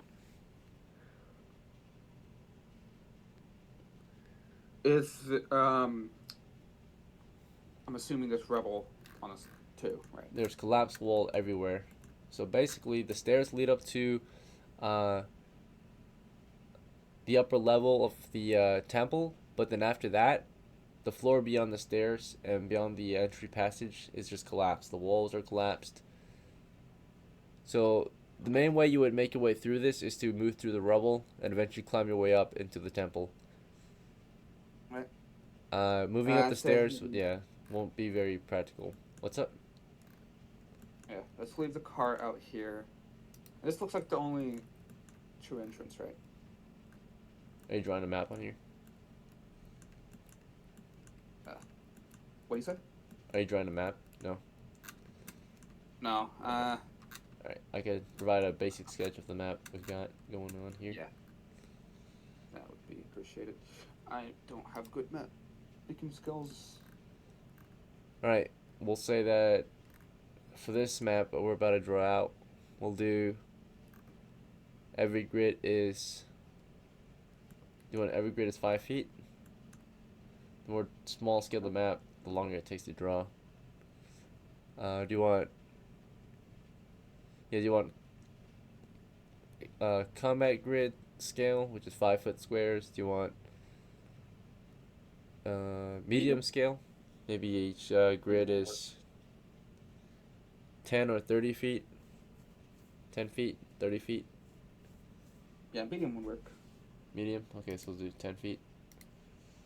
Yeah. Alright, so 10 feet scale, let's say. So I'll switch this to 10 for now. And of course, it doesn't need to be overly complicated. It can just be a basic drawing. Alright. Here. Sure. Alright, so your characters are currently mapping. And because your characters are mapping, I'm allowed to draw you guys a map. But if you draw your own map, then your characters are just going based on memory or your own mapping skills, and therefore you'll move a lot faster. But before we make any further actions, if you want, I'll draw a map. The idea is that your action is drawing a map now. Your characters are mapping out the position. Again, we get the stairs first. So let this represent the stairs. We've got maybe 20 feet of stairs, and then we got a platform. So this here are the stairs.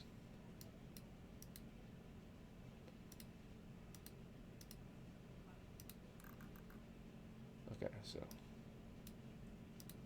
oops.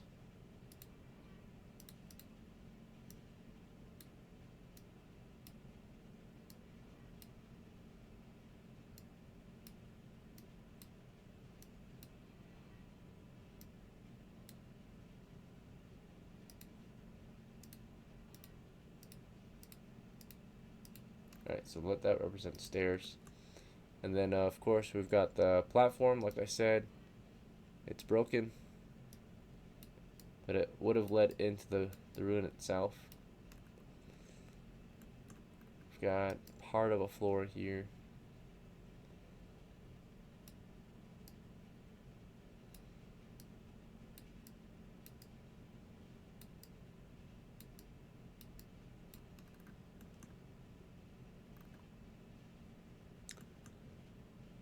Alright. We got rubble too. Let's see.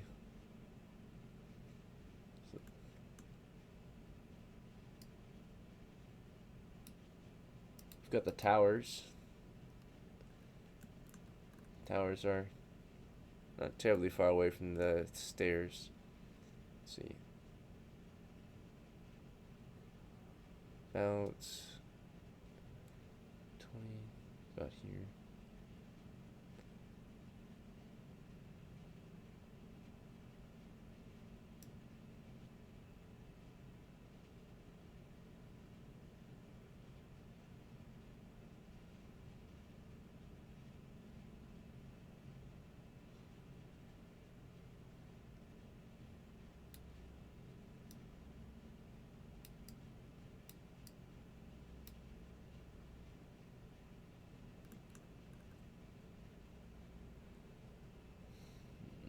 Okay. 1, 2, 3, 4. 1, 2.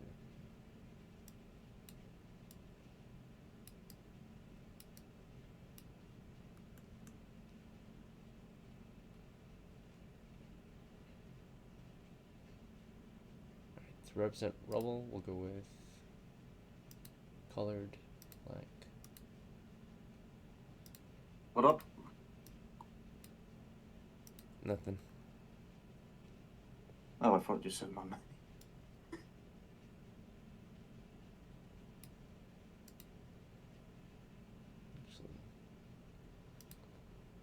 Alright, we'll do light gray. That doesn't look good either. Okay.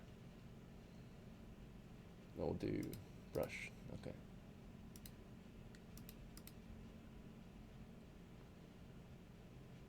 Alright, so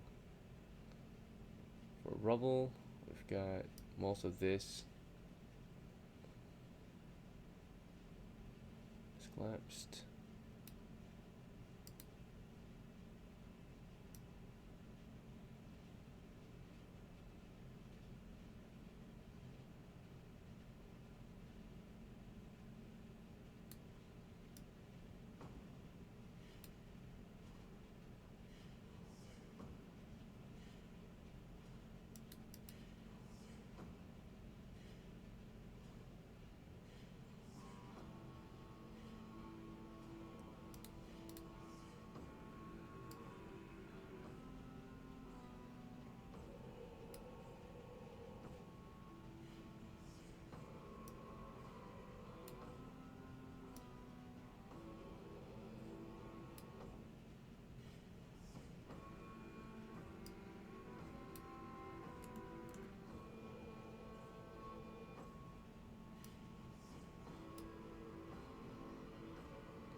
Alright, so I don't know how much more you want me to map, but this is the south side mapped to some extent.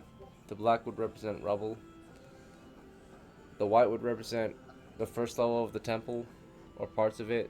These squares represent where the towers might be. Let's see.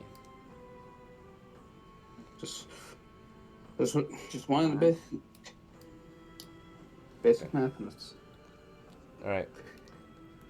But as you can so tell, let's just. yeah, you can move through the rubble in some areas, right?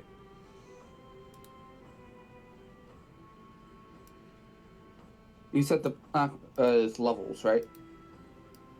The black would be rubble. The white Ripple. Okay. would be level 1 when you climb in. Well, and then, well, let's. Or level 2, I guess. Because you're currently on Yeah, level let's- 1. Or you're on level 0 outside. So level 1 ascending is when you get up the stairs. You're on level Okay. 0.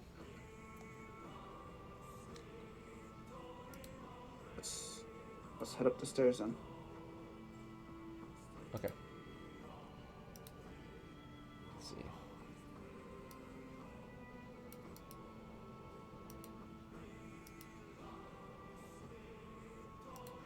Alright.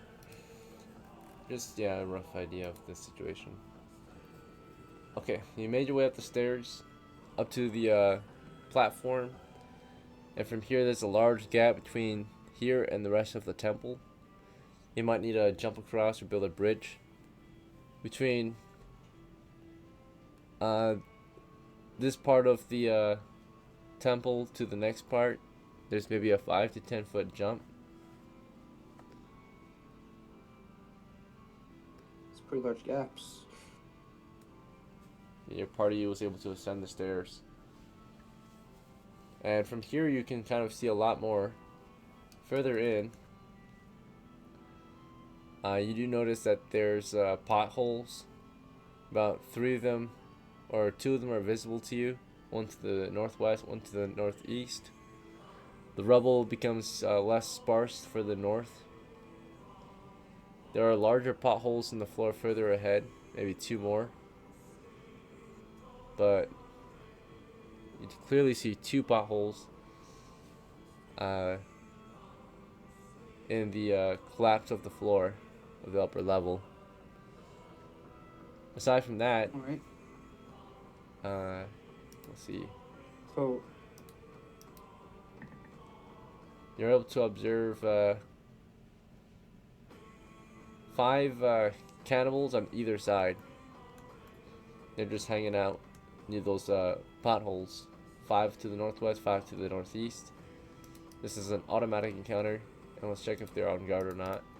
We are not surprised, they are surprised. So they are just resting, right? You see them sleeping. You guys climb the stairs. Maybe they have 1 watchman, but they're not doing a very good job at the moment. They don't notice you guys up there. I take out my crossbow and fire upon them. Okay. Wait, not yet. I don't fire right away. I basically pull out my crossbow and gesture to everyone, like using my crossbows. Hey, take out your range. Not actually saying it, but gesturing it. Alright. Your retainers might be doing the same. Adonis and Bob, what are you up to?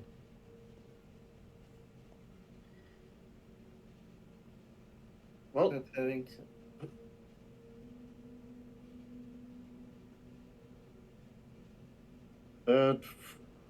right.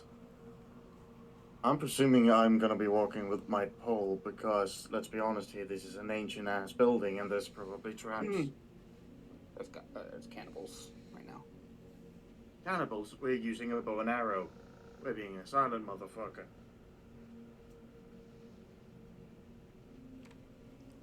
Alright, so you want to fire at them, or what do you want to do? Just get your bow ready? Yeah. Bob, what about you? What are you up to in this situation? The same. So your party seems to have their bows ready. From here, what do you want to do? Pick your targets. I'm gonna shoot the one that's supposedly on guard. Northwest or northeast? Hold on, give me one moment. I'm getting cold. What about Bob?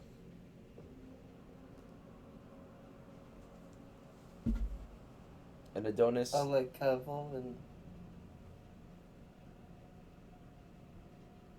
What's your move?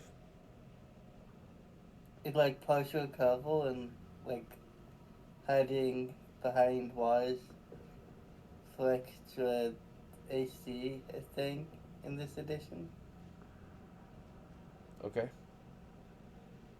You want to take cover? So do you want to fall back further down the stairs or something else?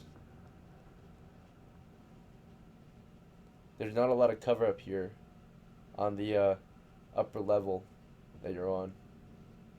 It's a secluded upper level.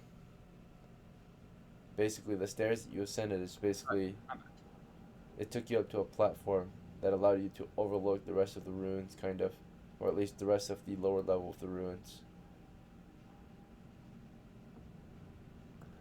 I'm back. So, I what do you want to think- do? I think Bob will stay where he is. He'll stay in formation.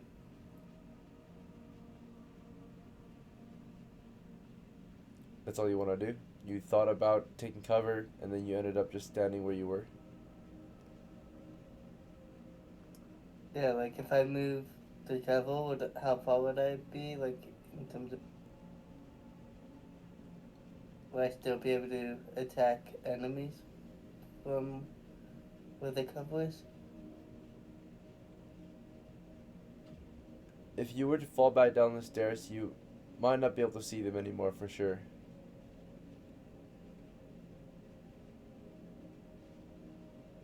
Because the only way we're able to see them is when we get to the top of the stairs and we're looking over the collapsed parts of the ruin, because they're in the collapsed parts of the ruin. Their potholes are within the collapsed parts of the ruin.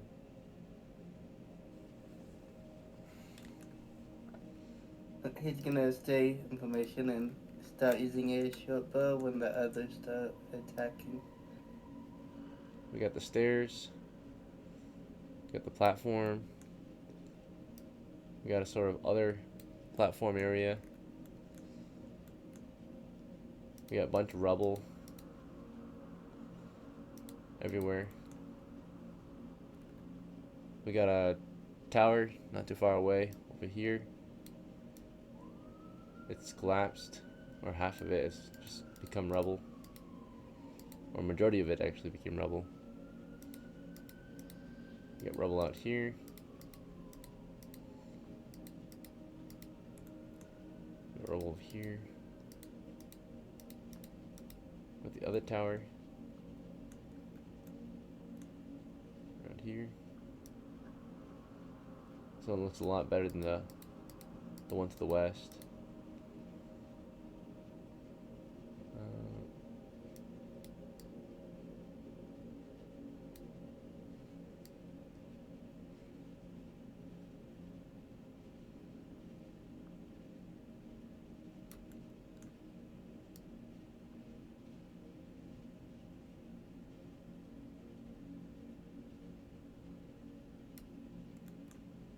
Pothole, pothole, rubble, rubble.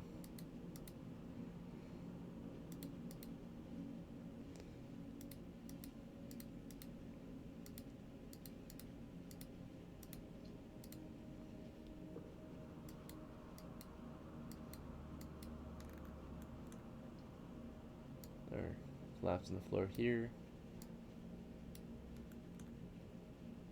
There, collapse up here.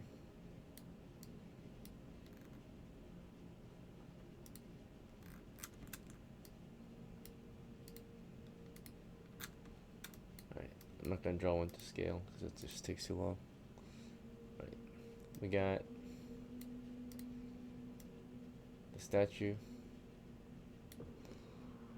of the man kneeling, his arms reaching out.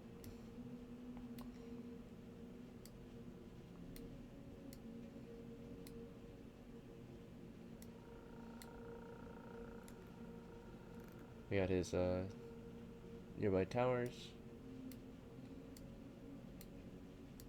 wall,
There we go. There's a rough sketch of the map.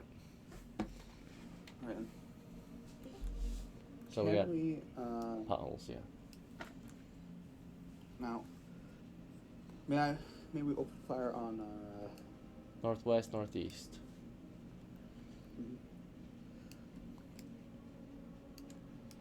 Can I fire out the guard that isn't paying attention?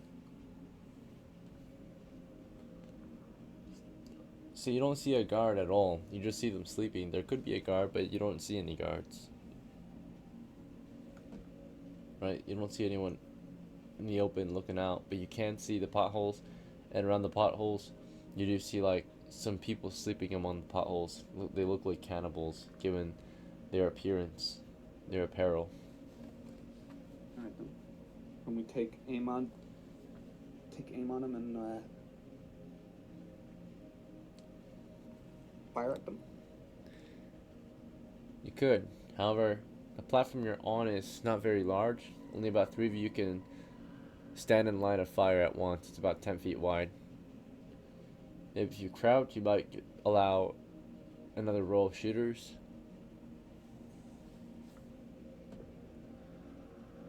So what's your move? You're gonna fire. So if you're firing, then Bob is just... Oh, wow. Adonis is firing. Bob, do you want to try to fire too, or do you want to wait on the stairs behind cover? Use the stairs as cover or something else.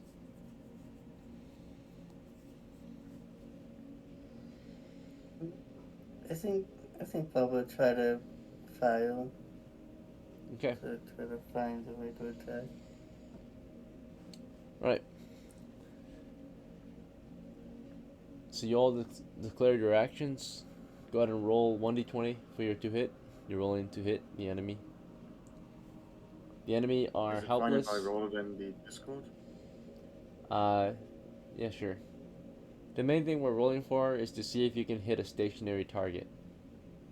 The chances to hit is extremely high, but there's still a slight chance you might miss your stationary targets.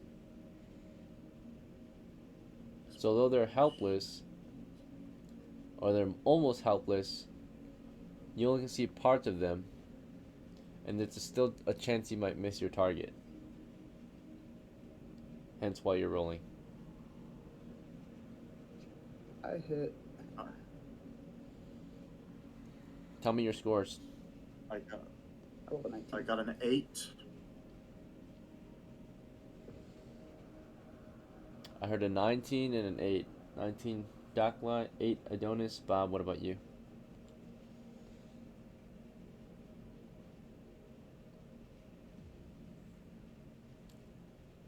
A natural 1. Quite unfortunate. So your men are up there on the platform, taking aim and loosing their arrows on the enemy positions, right? From this platform, you're able to see resting around the pits are some cannibals. The ones you see are the ones at the far end. The ones sleeping toward the side you can't really see, but the ones at the far end on the opposite ends of the pits, you have a clear line of fire on those guys, and you're firing into them. They're just sitting up against the wall, resting, right? For DOCKLA the third, your 19 is a hit. You're able to loose your arrow and hit your target with no major issues. The enemy is sleeping, so wherever you can aim, you can automatically hit. And he is helpless. He's not resisting. Did you aim at his head or his chest or his limbs? His head. His head? Okay. He is wearing a helmet. He is somewhat helpless, but there is still a chance of survival if the arrow doesn't penetrate the helmet, if it ends up not hitting his brain or anywhere super vital, if it just nicks him. Well, Therefore, we're going to roll damage, and the damage is going to be extremely high, though. It's going to be double because he's helpless. It's going to be double again because, I think that's it, yeah. So, double because he's helpless. You are a fighter. You do attack at twice the rate, but that doesn't really help you in this situation. So you loose an arrow quickly into his face. Yeah, roll double damage. 46. Yep, 40s. What kind of weapon do you have? Crossbow. Crossbow? Okay, yeah, 46. Yeah. Right. Dead. Yep, the bolt goes right through his face. The only chance of his survival would be to roll all 4 ones, right? Which is super unlikely. Yeah, that thing went right through his face and pinned his head into the wall, right? That's 1 cannibal killed by DOCKLA. Now, Reloaded. Adonis, as DOCKLA is reloading, Adonis fired as DOCKLA fired, right? So, Adonis, you scored was it a 9? An 8. 8. But I have a high dexterity and I am a thief, so I get some bonuses for being, Yes, technically unseen. and technically the only way we're gonna fail the shot is if we roll a nat 1, basically. The chances are super slim, or the chances of hitting a stationary sleeping target is extremely high. You're just gonna basically worry about your own marksmanship. So you loose your arrow on your target, you hit despite not getting your best shot in, you still manage to hit the target. And where were you aiming? The head, the body, or a limb? An appendage. Everything is visible to you, basically. Right through the face? We're aiming directly at the neck so the person cannot scream. Okay, sure. So typically, of course, the head is the most vital area, neck included possibly. So typically it's double damage. Chest or body is normal damage, and appendages is half damage. Typically, they don't really threaten a person's life to get hit in the limbs. All right, so you go for the neck, which I'll consider to be vital, right, or deadly, lethal. So therefore, you get to do double damage too. On top of your backstab, you get to do double damage. So it's gonna be, what kind of bow do you have? Is it a short bow? It says longbow actually. Okay, then you get to do 48 damage. There's almost no chance of survival here. 21. Yeah, go ahead and roll. You got 21? Yeah. He had 7 hit points. He's one of the tougher ones. Your arrow went right through his face. Right? So 2 dead instantly. Let's check out the other guys. We know one of our guys got a nat 1, but the NPCs, non-playable characters, the retainers of DOCKLA. So CLARO fired her. We'll say she fired her. Nah, maybe she didn't fire. The fire lines, the range is really bad. So CLARO didn't fire. She just had her shield and fire lines ready in case of an emergency. And we'll say that LORO fired his short bow at them. And he's a thief. He also, like Adonis, still hits. And more than likely still gets a kill against the enemy position. His damage is 4d6 damage.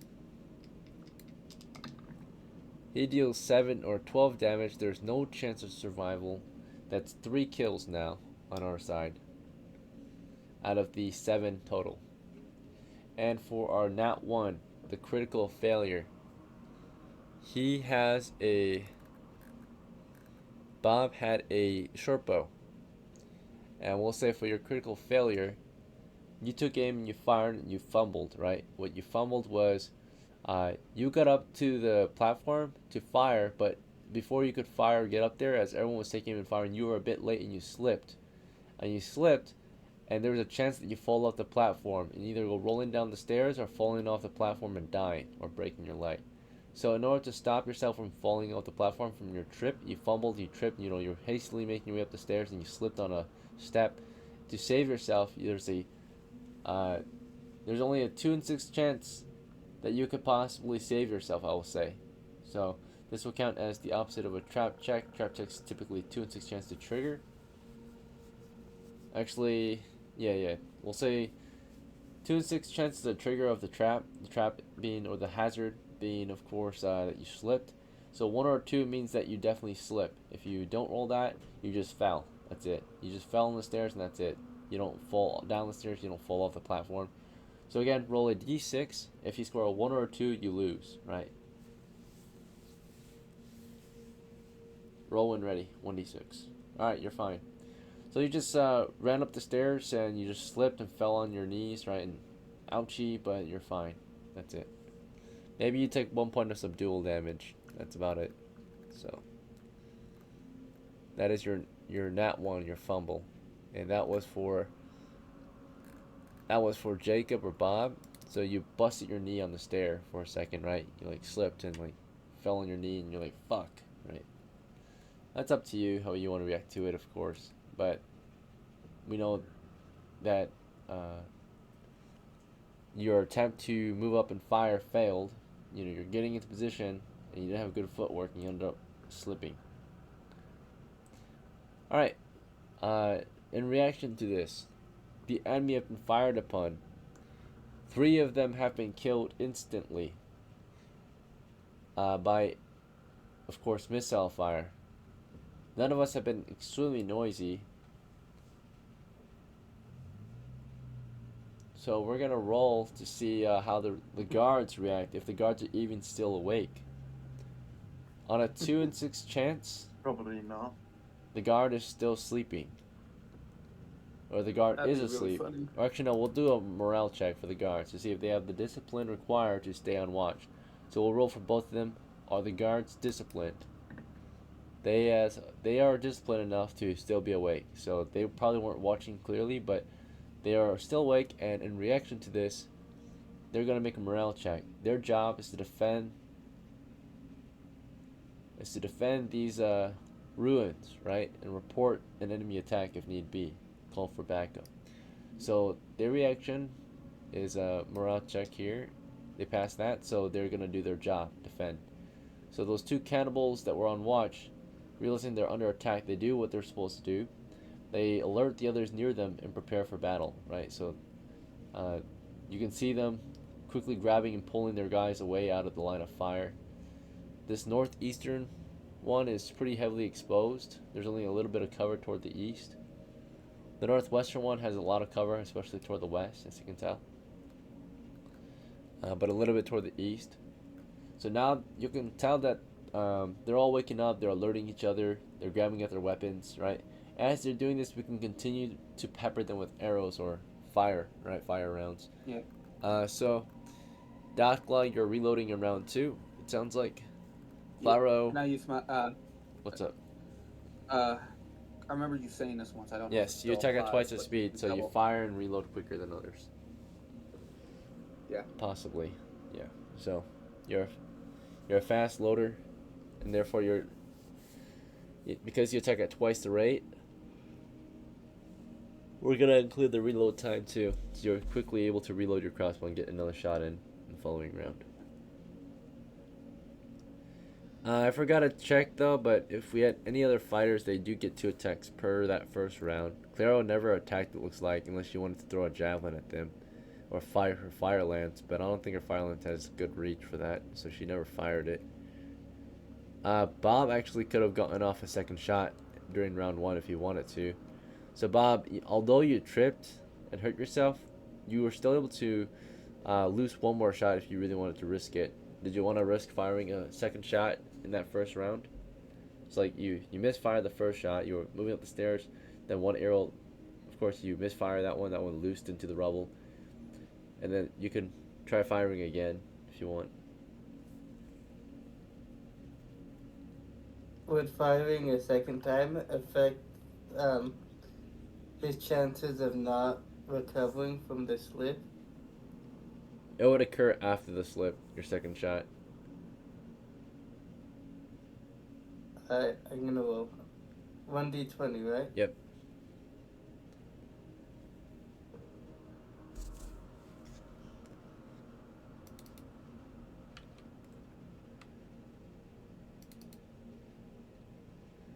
Wow. At least it wasn't 1. You're I wish it extremely would've been unlucky. one.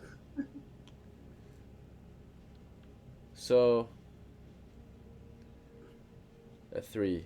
With bonuses applied, basically that's just a miss, that's it. You end up hitting, you just end up missing your shot. So you do lose a second arrow during that first combat round after tripping, but you just ended up missing.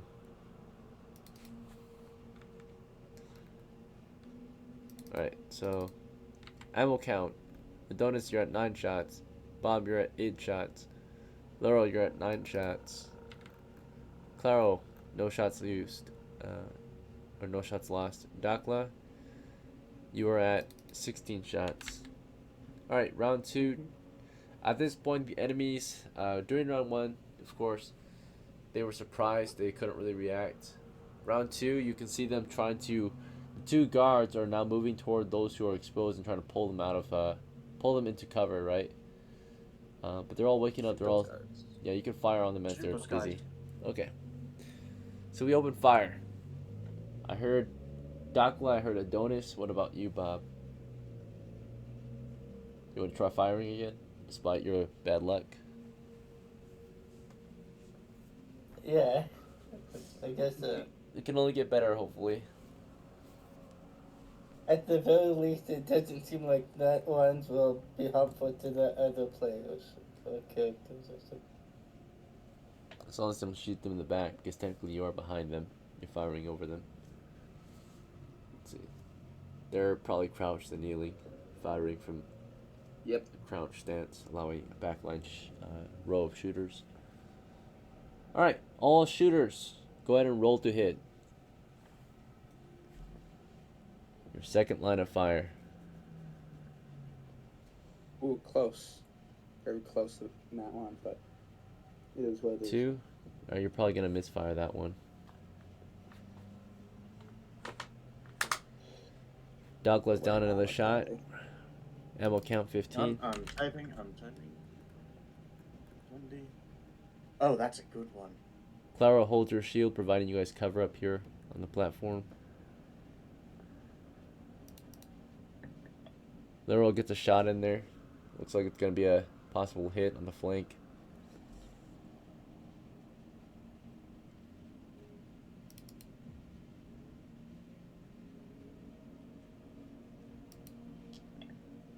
LORO got a kill. 1 guard down.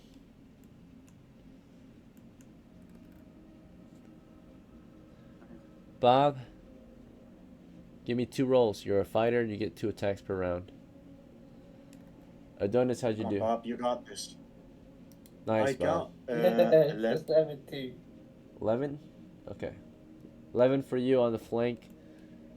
Against a guardsman or cannibal guard. guard who's not looking at me. Still a hit. Roll damage. Is it doubled? Yep. Backstab bonus. Full backstab. Okay, so just 2d8 and not 4d8. Yep. Cool. That's 11. Kill. Both guards down. Benjamin, your damage is... you are a fighter, so... What kind of weapon are you firing? A short bow, right?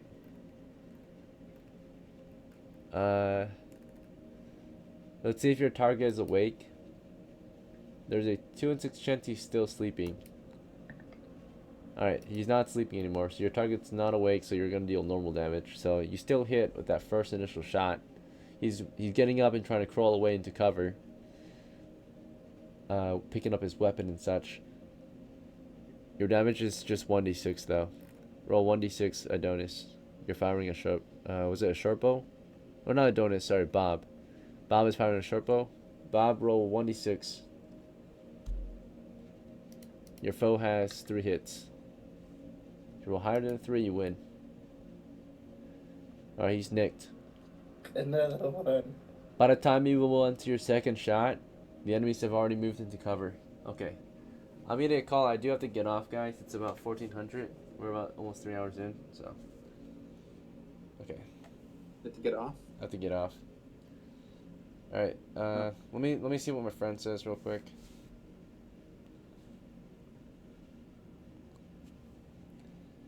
Yo, what's up, Montezuma? Did you die or something? Sorry. No, I'm not dead. I'm still in the middle of the game. Sorry, my bad. Bro, how long is that game?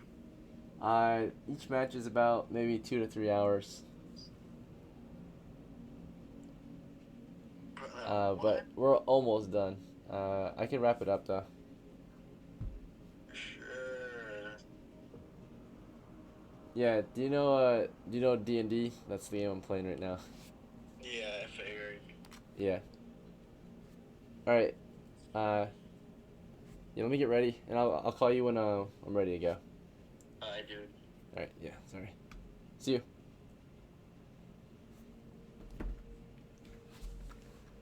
All right, gentlemen. We're gonna wrap it up. So, throughout the story here, you guys will pepper the enemy, and clearly you've killed over half of their troop. But the idea is now that the enemy troop will retreat into their hidey holes, and your troop will. I don't want to advance you through the enemy position because there could be a risk of death, more than likely. But you would at least get the XP for your kills, and you can make plans for your push. You'll hold the position you're on. You'll keep an eye out for any enemy positions to fire on them. But next game, if you hold this position long enough, you can advance and retrieve your loot, right? Recover your loot and advance on the positions, right? But now we've claimed the southern perimeter. We've cleared out the hidey holes, right? They drop down to the little hidey holes. You see them.